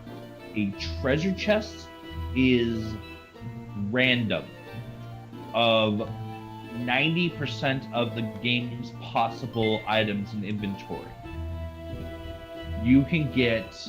I have gotten a weapon with a 2800 potency. Isn't the treasure chest before? I've gotten all kinds of just really cool and super rare stuff. Yeah, and technically, there is a way of using the treasure chest in a way to basically get a near endgame sword on the first disc. Yeah, which basically what you do is when you save outside of any chance you have of pickpocketing a treasure chest. First and foremost, you save outside before the attempt. And you just kind of chill and don't do anything. Or not chill and don't do anything. You save outside, and then you go in, attempt that one pickpocket. If you're successful, immediately go back out, save again. If you are not, then reload and try again.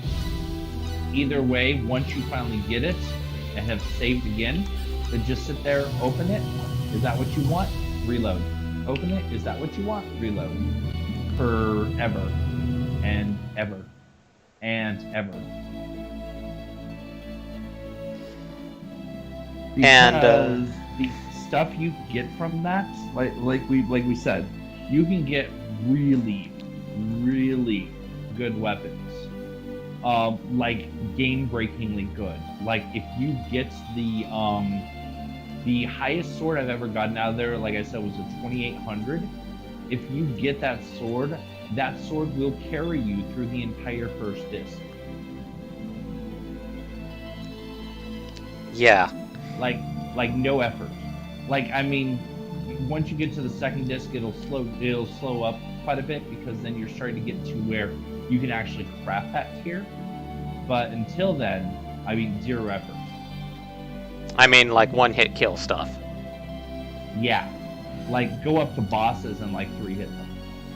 And then there's the factor that technically, some people have done this, which is, since there are very few treasure chests in the game, I've seen some people who save a chest and then use it on the second disc to get the top tier weapon.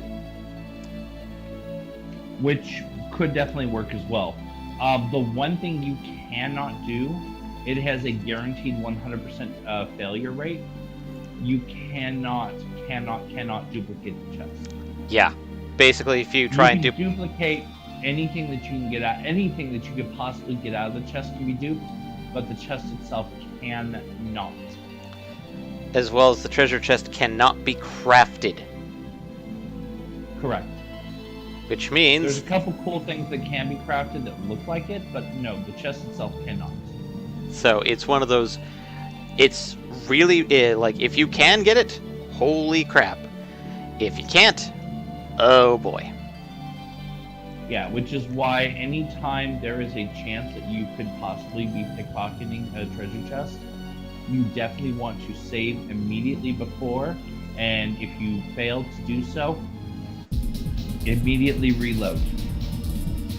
Now, the one other thing I would point out is if you are trying to get any kind of endings, beware. Whoever your main character is your pickpocketer. If your party becomes aware of the fact that you're pickpocketing, either because you're running around with your party or you run up to a party member and try to pickpocket them, your relationship with your party goes down.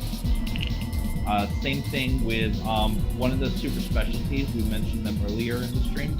It's called Reverse Side. It's essentially like black market skills. Like you create forged documents and this and that and the other. Every time you use that skill, your entire party loses a relationship with each other, both friendship and romantic.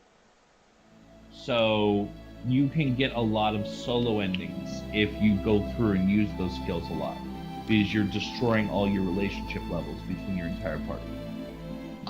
Admittedly, the one thing that is recommended for some people who really want to get the treasure chests but don't want to ruin relationships is there is a mechanic in Star Ocean that's been in pretty much every game called a private action. In Star Ocean, the second story, what a private action does is that essentially the party members disband throughout town, which is how you can pickpocket your fellow party members. And since you only control the main character, either Claude or Reyna, if your party members are disbanded throughout town, only you will be pickpocketing. and they will not affect your romance scores unless you try and pickpocket the party member. And you get caught doing so. Yes.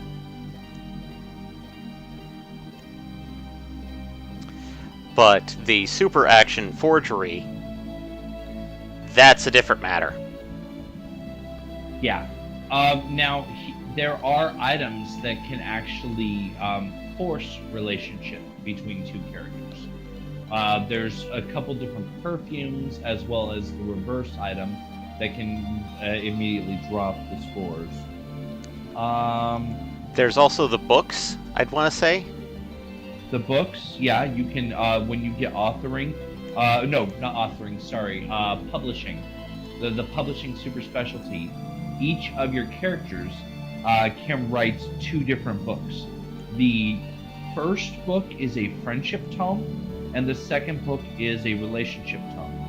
They can also be given to the publisher, and then you get a huge chunk of cash when it eventually sells.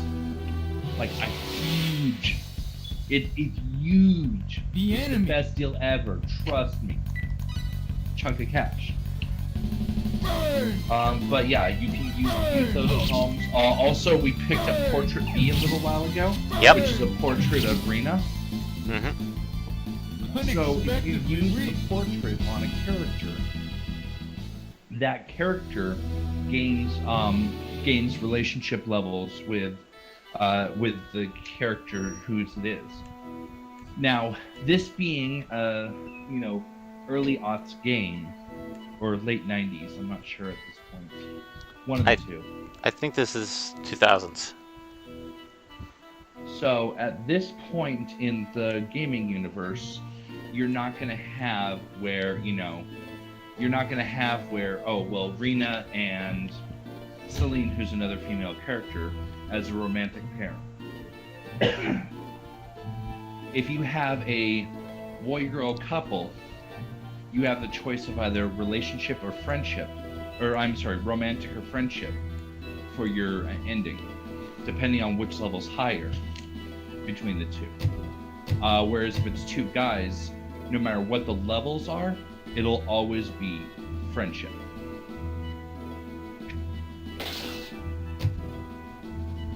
Damn it, So Claude. You can have Claude's #1 connection be with the Dragon Boy and vice versa.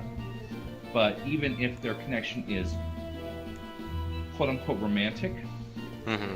you used all the romantic options, all the romantic items between them, it would still give you a friendship ending.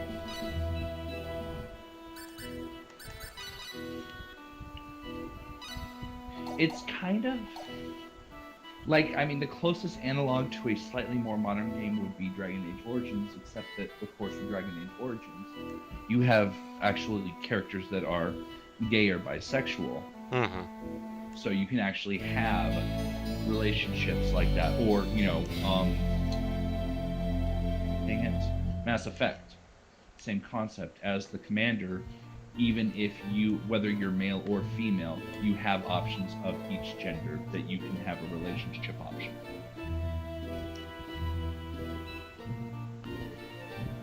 Yeah. The one thing is, I'd say that Star Ocean has a much more in-depth relationship meter than Dragon Age or Mass Effect. Oh yeah.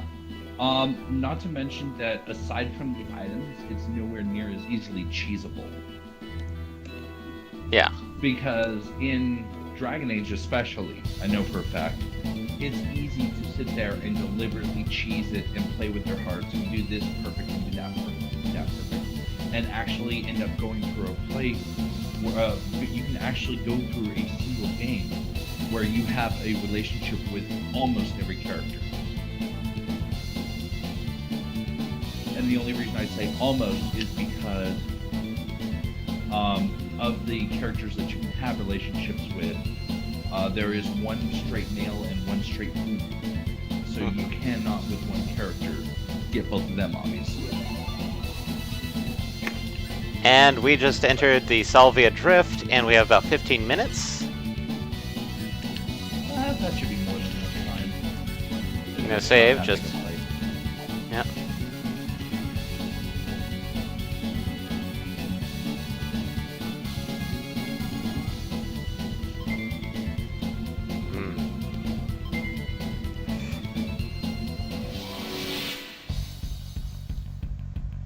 Be careful.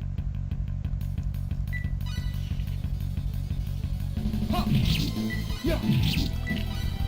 Ha! Ha! Ha!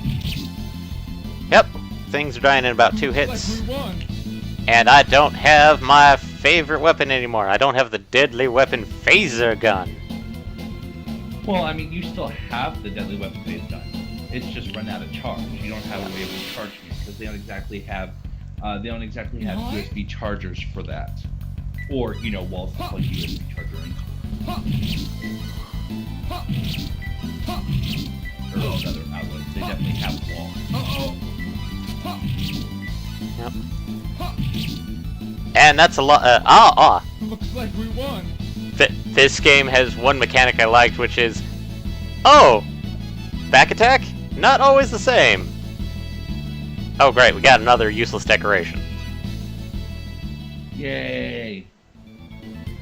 They're so useless. But yeah, this game, like a lot of games with back attack in that era, tried to make it like a disadvantage in that, oh, well, you got attacked from behind, so they're just gonna go first. Because they snuck up on you. This one, they snuck up on you, sure, but at the same time, you still have the ability to react and go, oh, you're right there? Okay, cool. Let me go do something about that. Yeah. This game Well, also that's gets somewhere around 80 points. really disgusting at a certain point in the game that I like to call, oh hey, look, my shoes are made of crack.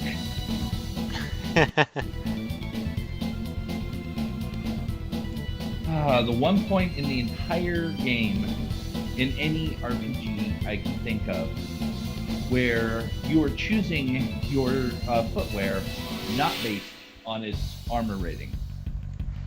Yeah. They have the lowest armor rating in the game, but oh my god. And admittedly, like, Star Ocean 2 did not have what some of the other crazy, basically what 3 had and later.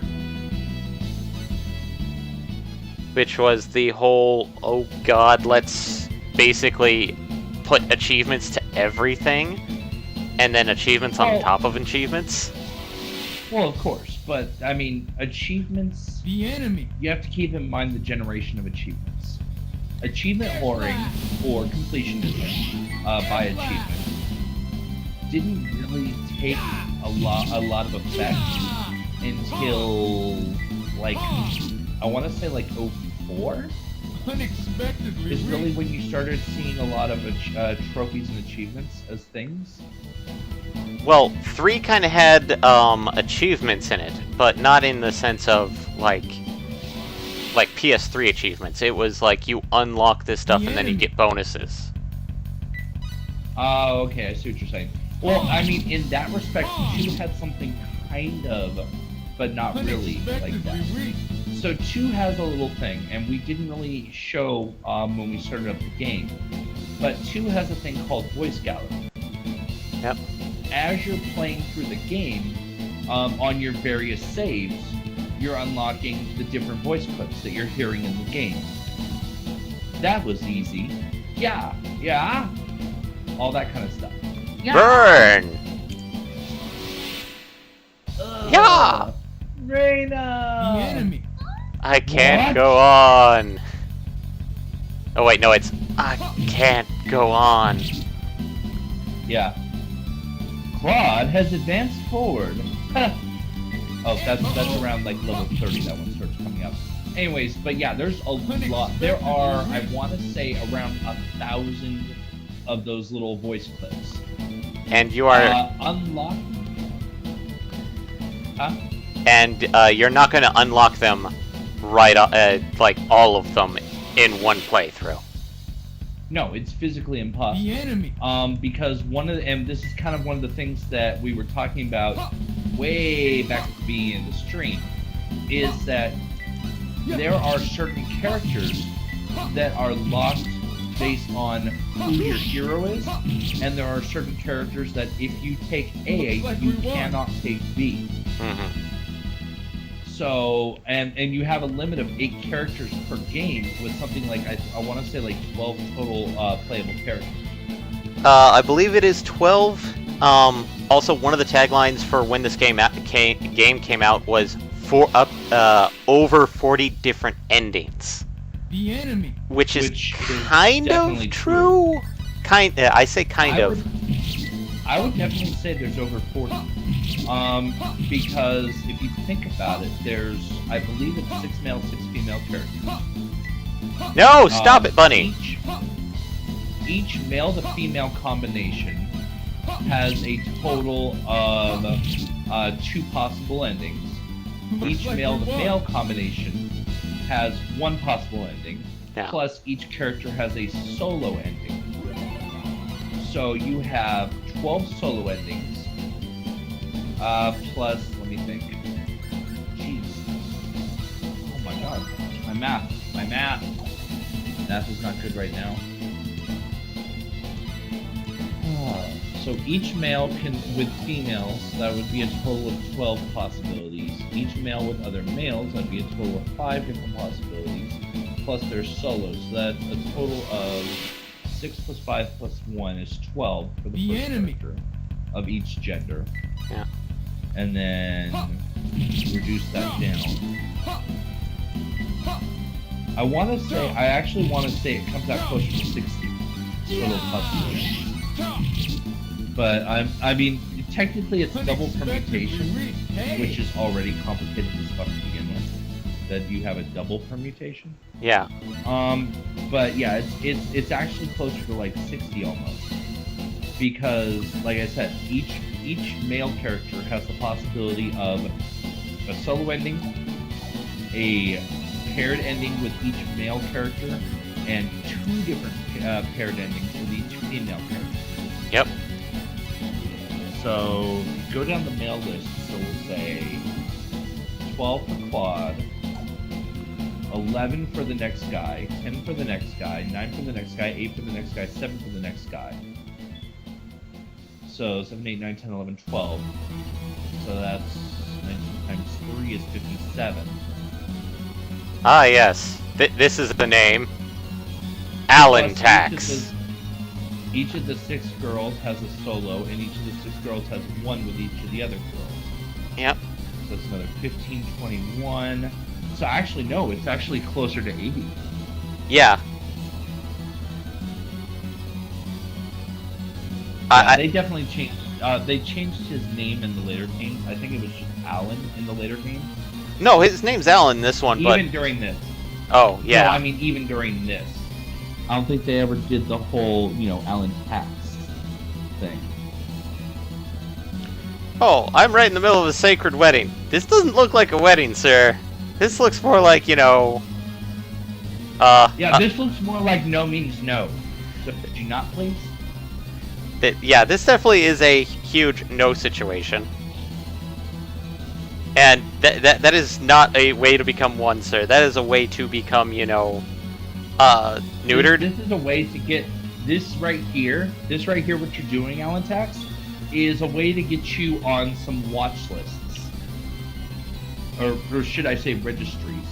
Yeah, quite a few. Especially, as Claude here clearly states, there can be no such thing as a wedding desired by only one party. Yeah, consent is required, and she is clearly not giving it. So let's stop this right here. Oh, but we love each other. We love? No, No! She obviously doesn't love you. Stop it. Claude has some really good skills to actually unlock that very quickly in front of Alan.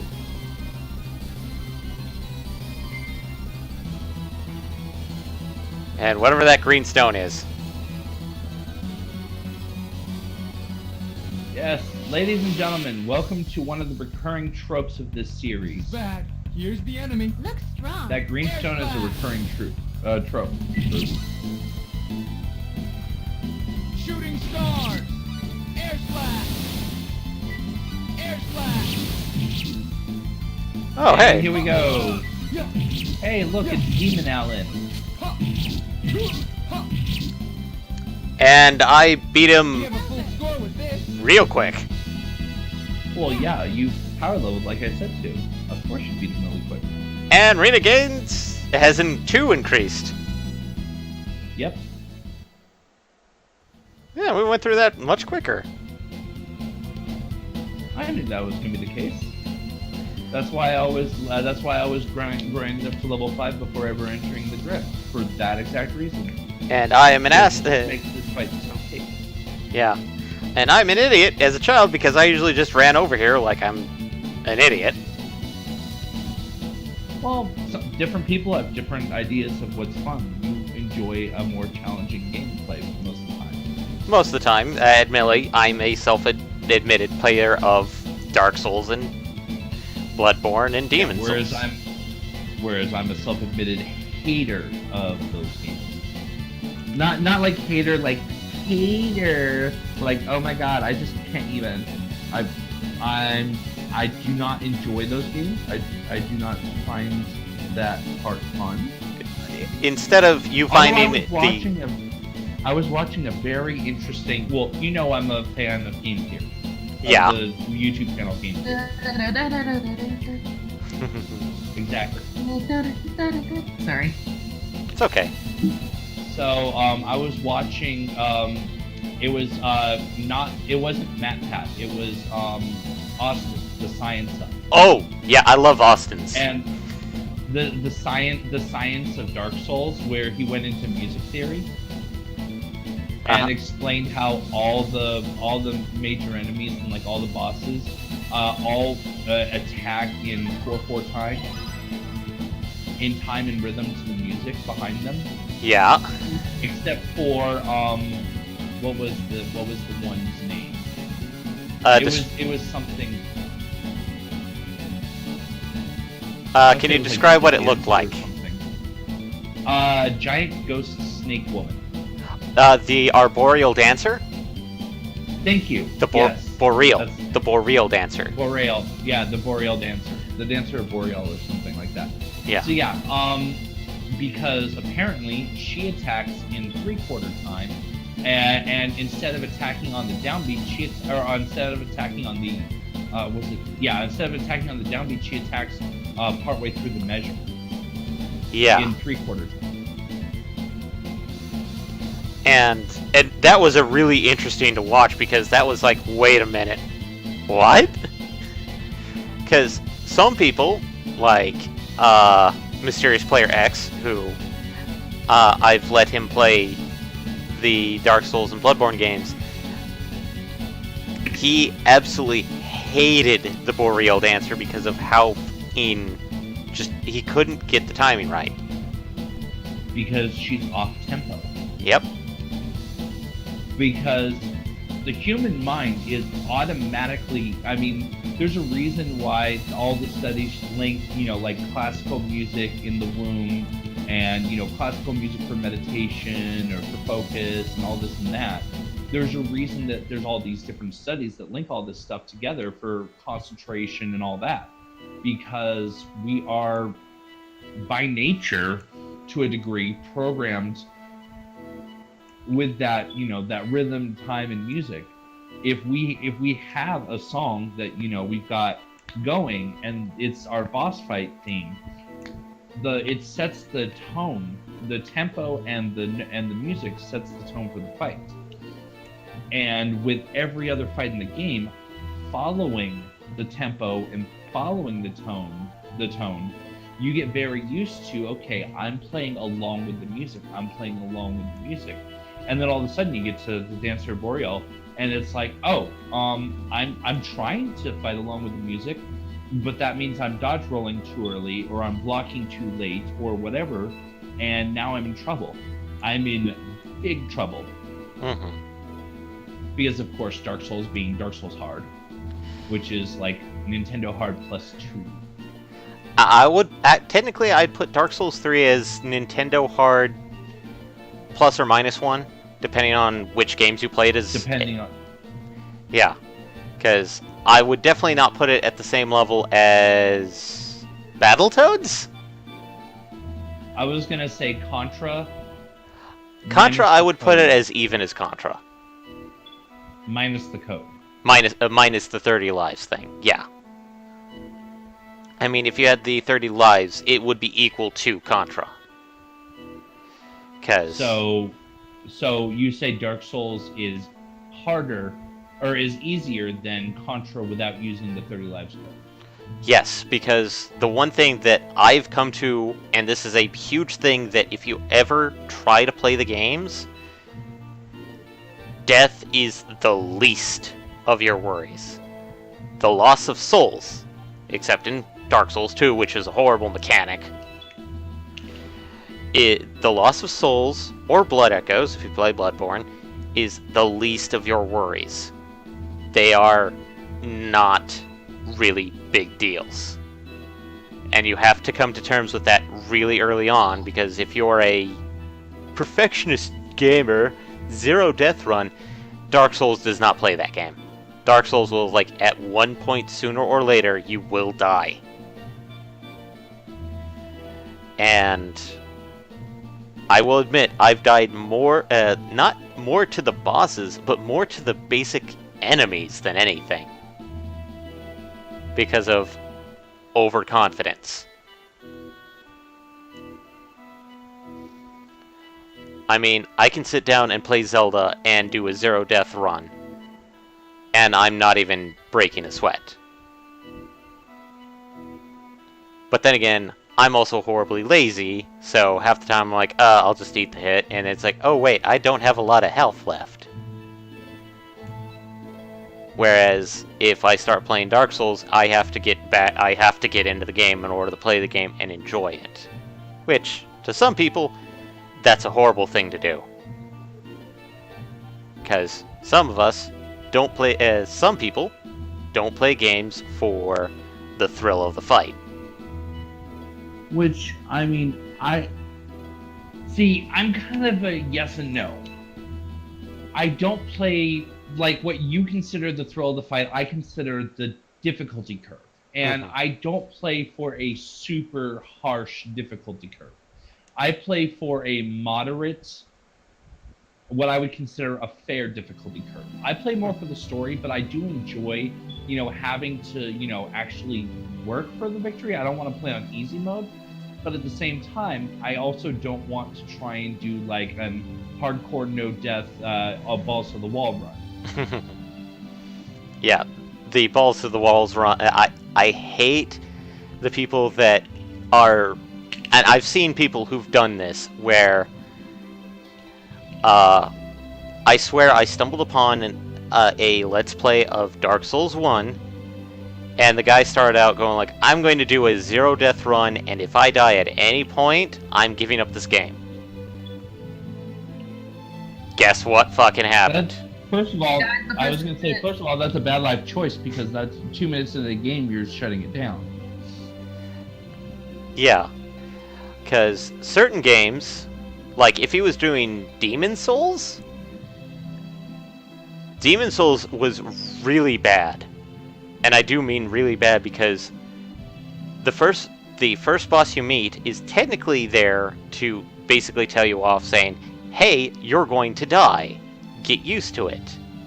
And if you somehow by chance defeat that boss, it's like, okay, so now we get a few extra things, and then you meet a boss that you will have to defeat later, and they basically cutscene kill you. Because that's required. That is required for you to progress the game. And so I've seen people set odd gaming restrictions. I absolutely hate the idea of a Dark Souls Nuzlocke challenge because that's garbage. What's Nuzlocke? Nuzlocke was originally for Pokemon, where it was basically, I don't know where the term Nuzlocke actually originated from. And where it's everyone can do shit to it. No. In gaming terms, it's basically a specific type of challenge. In Pokemon, it's if a Pokemon faints, you are to, the traditional one, release it, and essentially you have to have a Pokemon waiting in the wings to replace it.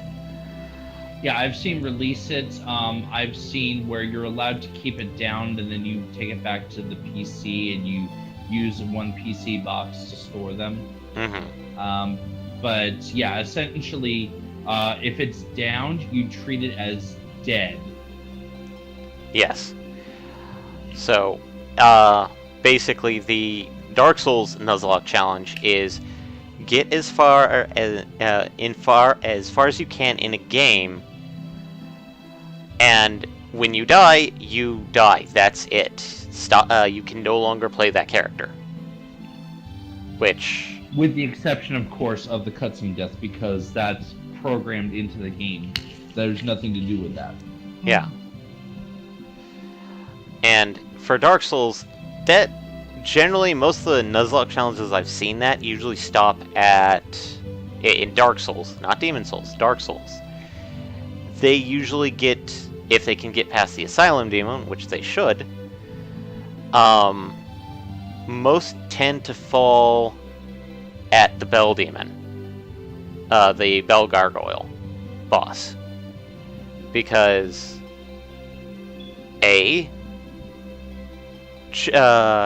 generally, I've also seen alternatives where it's you have to have humanity on. Hey, Joe Hadden, flirp de derp.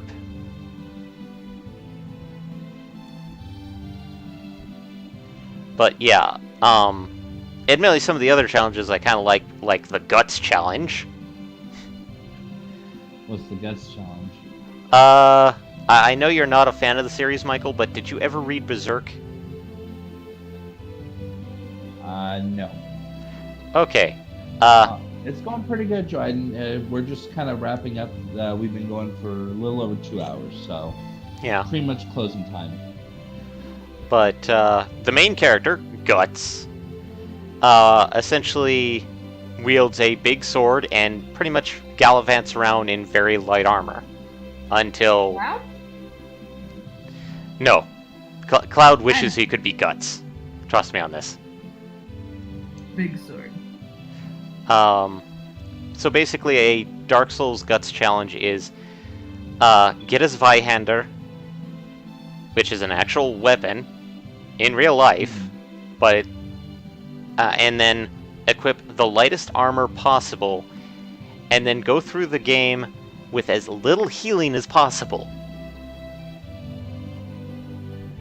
And Oh, nothing could possibly go wrong. yeah, I watched the same. I watched Berserk as well, Joe Hayden. I will have to wait until the Blu-rays come out to see how much they had to redo it. Speaking of anime, have you watched Blood Blockade Battlefront? Joe Hayden? Eh? I'm trying to make him watch it.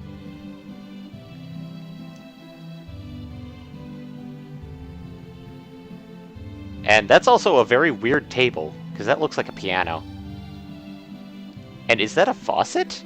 And a gas stove? I keep telling you, the technology level is not... It's not a true, like what we think of as, oh, well, you know, medieval times or whatever. Some of the technology level is around that, and some of the technology level is much more modern. Yeah. Yeah, that's the one thing I kind of like about this game. Admittedly, this is not the anachronistic. It's just the factor that this game actually, in its heart, is technically a science fiction story, but it has fantasy elements to it. Well, yeah, it's a sci-fi fantasy space opera. Yeah. And I kind of like it a little bit better than, let's say, a much more famous series.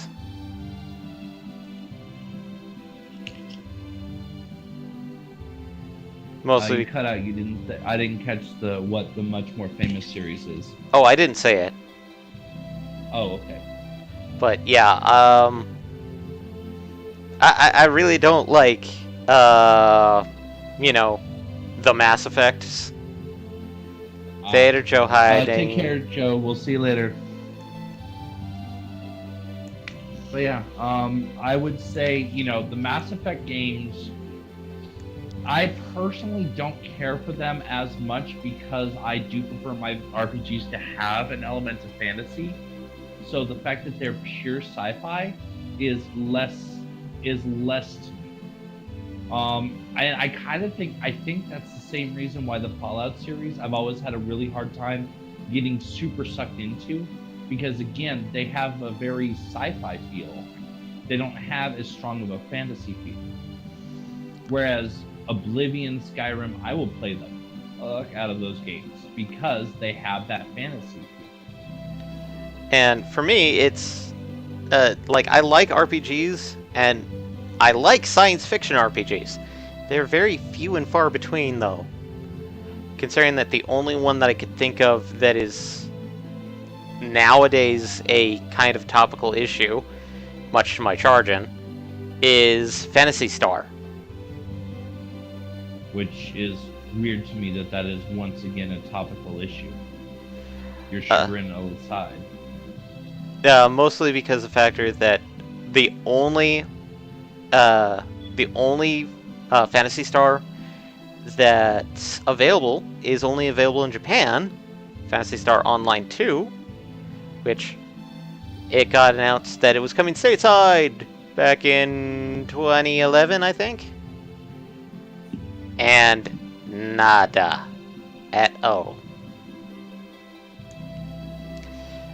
So much so that technically, the only way to play Phantasy Star Online with rough English with anybody was actually to get the Oceania copy, which just shut down their servers about 2 months ago. So now the only option for PSO2 at all is the JP server, which of course presumes that you're able to speak Japanese. Presumes, or if you try and modify the client to add in an auto-translator, you could potentially get permabanned. Yep. And what which is obviously a super great choice. Yeah, and why it's kind of topical is the factor that admittedly the Sega backed a anime for PSO2, and it was on Crunchyroll. And it kind of peeved me off because it's like, this is just a reminder saying, oh hey, this still exists, and I'm like, I hate this because I can't play it. And it's kind of like getting Advent Children over here, if 7 had never been released over here.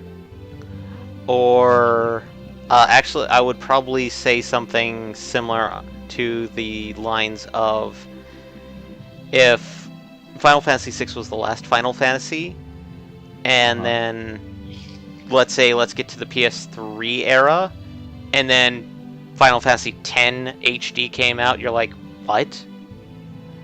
What happened? Because honestly, Squeenix and their numbering systems over here, we remembered the old days. Yeah, I remember going like, well, 7, what the? I will admit I was a dumb kid and I immediately thought, oh, since 3 is 6, that means 7 has got to be 14.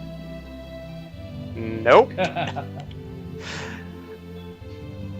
Well, I mean, you wouldn't have been entirely wrong because, well, actually no. Yeah, you wouldn't have been entirely wrong because 2 was 4 and 3 was 6. So, me, in my probably 7-year-old mind, was like, oh, we probably skipped over everything, so it's probably 14. And nope, that's not the case. Whereas my brain went, okay, so they decided to keep 4, 5, and 6 to themselves and gave us 7. Yeah. Which also was Would've- sort of not the case. Yeah. Because they gave us 4 and 6, they just didn't give us 5. Or 3. Or 2. Or 3 or 2. But they gave us 1. They gave us 1. 1, 4, 6, and then they were like, okay, they can have all of them now.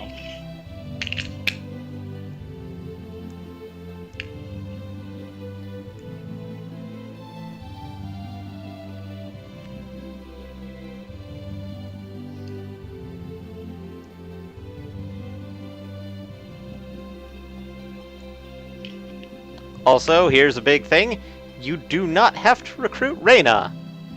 I don't recommend it. Wait, what? I don't recommend not recruiting. I basically say recruit Reyna. You don't have to take Reyna? You do not have to take Reyna. Huh. But That is literally the first I've ever heard of that. Now, granted, it would be a horrible life decision. yeah, it is a horrible life decision because by the time you can get access to Another healer. another healer, you're pretty much 3/4 of the way through the game. Well, you're on disc 2. Fairly early disc 2. So going through all of disc 1 with no healing other than items is generally a bad life decision, especially when you have a healer right here who wants to join you. And she is a damn good healer. Yes. She's also a pretty damn good fighter. Mhm. And can I just mention, she's also an awesome chef. Yes, yeah, that's the other reason why you want Reyna is chef. Because if She's you have... the best chef in the game. She is bar the none. best. And technically, if you have Reyna, you can potentially get Claude's sense of taste a lot faster with her, I think. Yeah. Yeah, because she can cook his that's the other secret that can sometimes unlock sense of taste. Each character has a favorite food in this game. Which like Reyna's is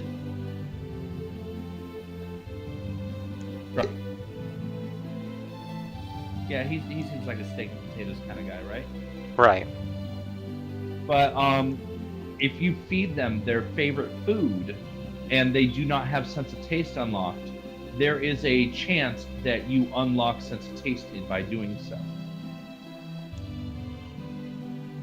It's not a huge chance, but I mean, considering once again you're getting 100 free skill points by unlocking a talent, it's worth a shot.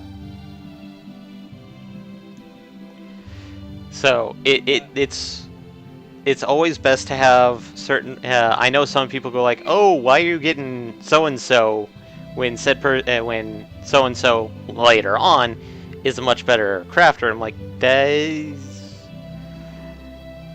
Admittedly, like certain people can craft certain things very easily, but sooner or later, it's not going to matter. There is only one exception to that rule. Well, there's a couple small exceptions to that rule. Yes, Mackenzie? One of the... Oh no, sorry, just working on a cover letter. Okay. My So- apologies.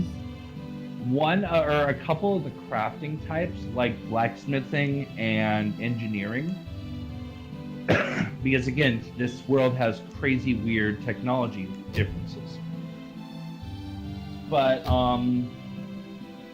when you get to like blacksmithing, machinery, I want to say there's a third one as well. Synthesis? I think crafting. No. But there's a few different ones where there are certain items that can only be made by certain characters. Engineering's a good one. There's a couple characters we've been talking about that are literally a couple that use very specific weapons. That's all I'm gonna say, and I'm gonna say no more on that. But in those with those two characters, the only way to get their weapons is to level the appropriate craft with those characters. For one of them, that means leveling engineering, because her weapon type, all the weapons in that type come from engineering, or purchased, or chests or whatever. So that is a thing. The other one, so while we keep calling the system crafting, one of the types of synthesis is actually literally called crafting. Yeah. Which is more like handcrafted. It's kind of like knickknacks, working with wood, working with leather, but not for armor type stuff. We're talking stuff the equivalent of whittling, accessory making, things that... And then it also does make certain types of weapons, like staves. It makes staves, and for the other character, the male half of that couple, also makes his weapons. And so he is the only one who can make his weapons, just like she's the only one who can make her weapons. So yeah, you've got that interplay like that to also think about. So eventually it kind of does matter, but it kind of doesn't at the same time, because most of the items where it does matter, it's only really going to matter if you have them anyways. Yep. Because if you choose not to get the couple and instead get the Dragon Boy and his +1, it completely changes which items you can create, but it also completely changes which items you need to create.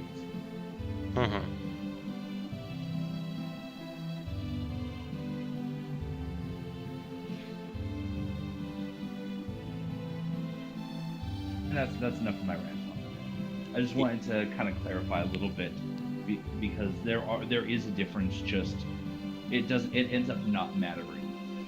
Yeah. And eventually you're gonna want to get all the characters anyways. Yeah, so some people recommend do one playthrough to get one character, and then do the other playthrough to get the other characters. Yep.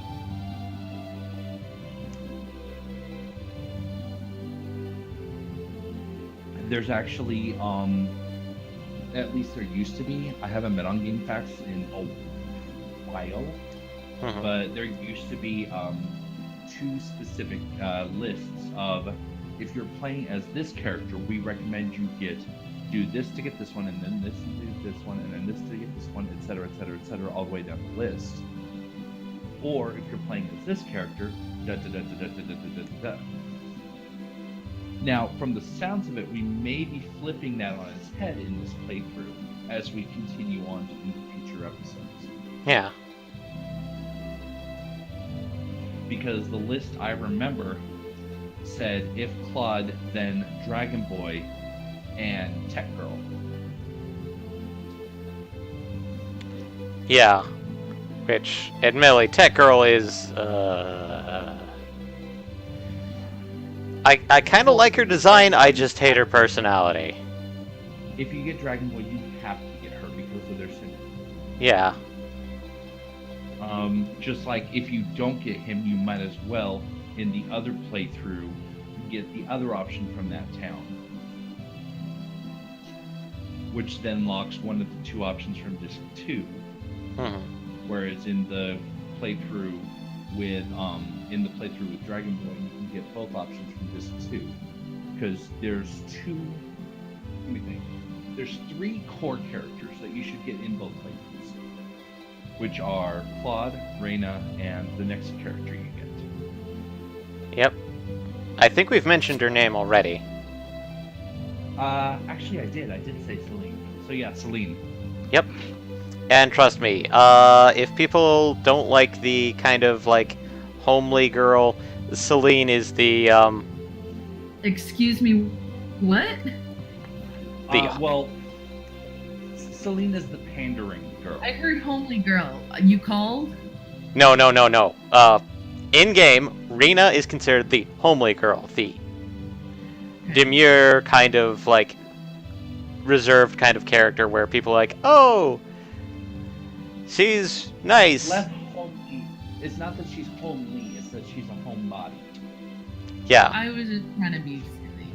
One of her taglines is late in the game is that she's the lover of home cooking. And that's like her announcement, like her title is lover of home cooking. So but yeah, so usually you start with those three. You definitely have Claude, Reyna, Celine, because you obviously have one guaranteed. If you're playing as Claude, apparently you can skip Reyna, but you shouldn't. If you're playing as Reyna, I'm pretty sure you're forced to get Claude. Yeah, Claude is forced onto you if you play as Reyna. Because story. Even if it's her story, it's his story. Yep. So that's 3. Your 4th option is either Dragon Boy or the girl of the couple. Your 5th option, if you take the girl, it should absolutely be her boyfriend. Like, you unlock an entire story where you go find her boyfriend. Yeah, and I hate him so much. Your 5th character on that side, or your 4th character on the other side, or no, I'm sorry, your 6th or 5th, is going to be your counterpart to your main hero. So if you're Claude, you've got little brother, and if you're Reyna, you've got big brother. Who we will meet both of them, but only one of them goes story you're playing. Other characters are Tech Girl. Is it funny, Tech Girl. sad, or inappropriate to say that I have no social life in a cover letter? Inappropriate. Inappropriate, yes. Like I have lots of availability. Have no social life. Instead say, my schedule is flexible, as this would be a great opportunity, and I would be more than happy, or I would be thrilled to make. Well, maybe not thrilled. As this would be a great opportunity for me, I would absolutely be flexible to whatever times are needed to whatever times I would need to be available. Oh, okay. Outside of my school schedule. You don't want to make it seem like you're just, oh, I'm a loser, I have no life, I don't care, just work me to the bone. But you do kind of want to get that feel across of, this is a major opportunity that I would be a fool not to make time for, just not with those words. Okay, that was a long explanation. Yeah. But it's... But informative? Informative. Aww. I still love you. Anyway. So then you have your next options. Number 6 option on the left-hand side, on Claude's side, is Tech Girl. Or Pharmacist. I thought you could get the Pharmacist with Tech Girl. No. You can't? You can only get one from that town. Okay. You can only get one of the 2 from that town. So that would also be your number 7 option on the right-hand side, on Reyna's. Now here's the catch.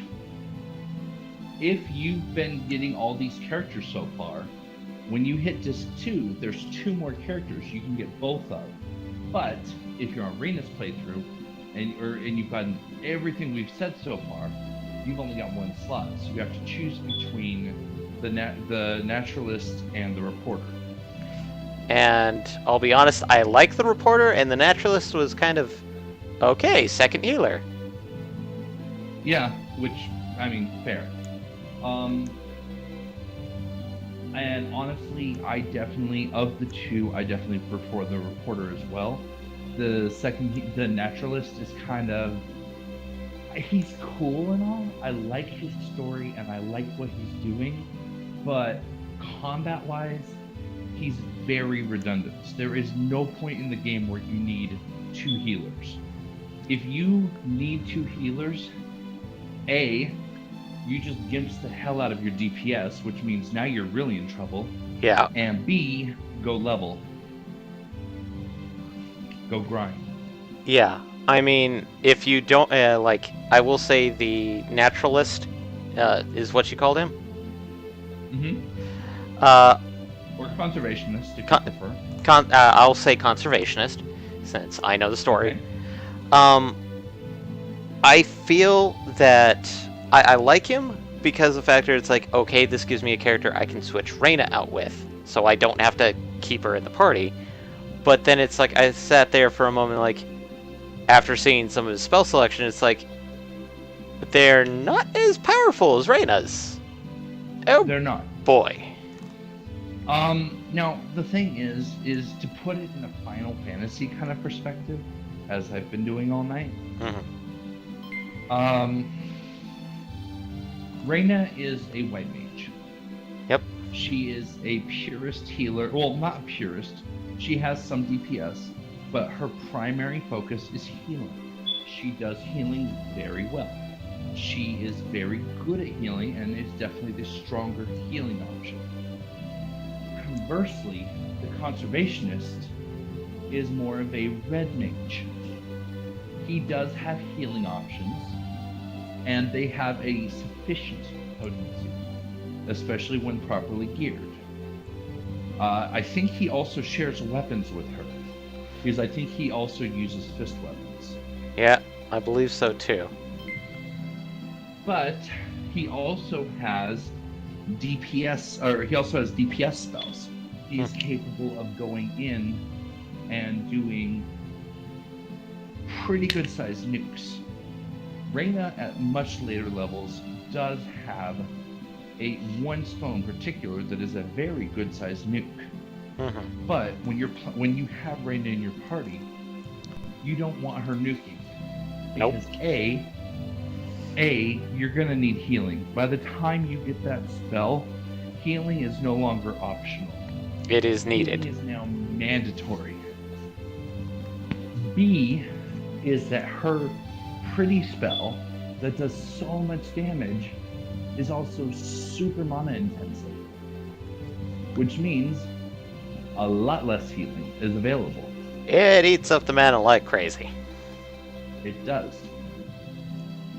Now, as spellcasters go, now we talked about healers.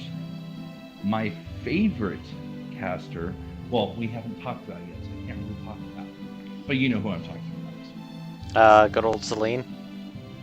No. Oh. No, because we've talked about her. Yeah. The Demon Summoner. Demons.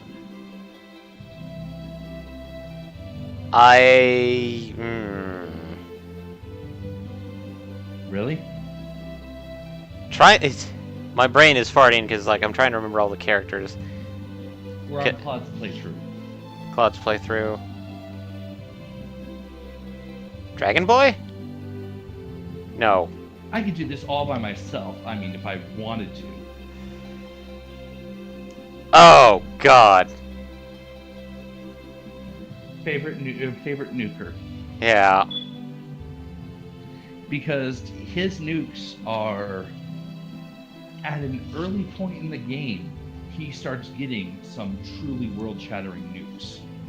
Yeah. Celine definitely catches up, but she never really surpasses him. I mean, technically her ultimate spell surpasses him until he gets his, which is all in the secret dungeon.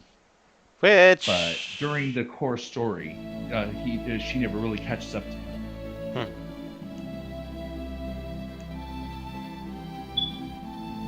Oh yeah, that's another thing. One of my favorite things about Star Ocean, about the Star Ocean series, is they love the secret dungeon. Yeah, the hidden dungeons... Also, didn't you say that Star Ocean 5 Secret Dungeon was kind of a huge letdown? No, Star Ocean 5 has I think Star Ocean 5 was the one. No, Star Ocean 4 is the one with the double secret dungeon. Star Ocean 5, it wasn't so much a letdown as the execution just felt off from the other ones. That said, I still plan on going back and doing it again, and Yeah. actually getting all the way down to the bottom this time. Just not today. Yeah. But it's but one thing that Star Ocean started that at the time was revolutionary. Because of the way that 16-bit consoles work, and before them 8-bit consoles, level caps were implemented as a thing. You could not exceed level 99. You could not exceed 9999 HP or 999 MP. Star Ocean said fuck that. Nope. Yeah, they basically said, nope, nope, nope, nope, nope. What? Why are you guys doing that? Now, they still keep a level cap, but it's a 16-bit level cap.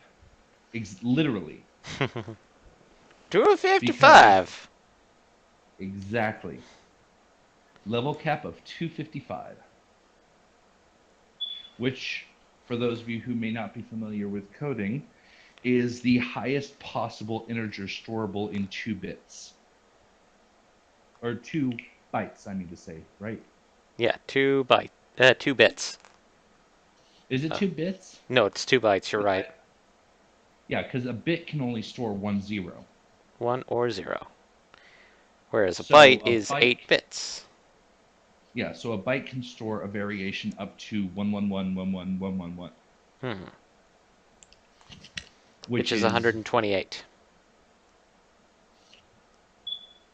So Okay, 1 it's byte actually more precise. is... Why was I thinking? Okay, never mind. But yeah, that was because of the 8-bit system that they have the 99 is what. But yeah, but because it's a fun thing to do. Well, I finally got to a save point, and, well, I'm not going to be doing the private action. We're going to stop it for the night. So,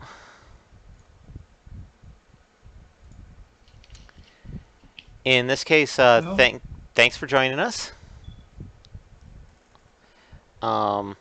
There's not going to be a stream Sunday since Eddie is currently indisposed of in Vegas. But thanks for joining. It was great to see one person show up other than Joe.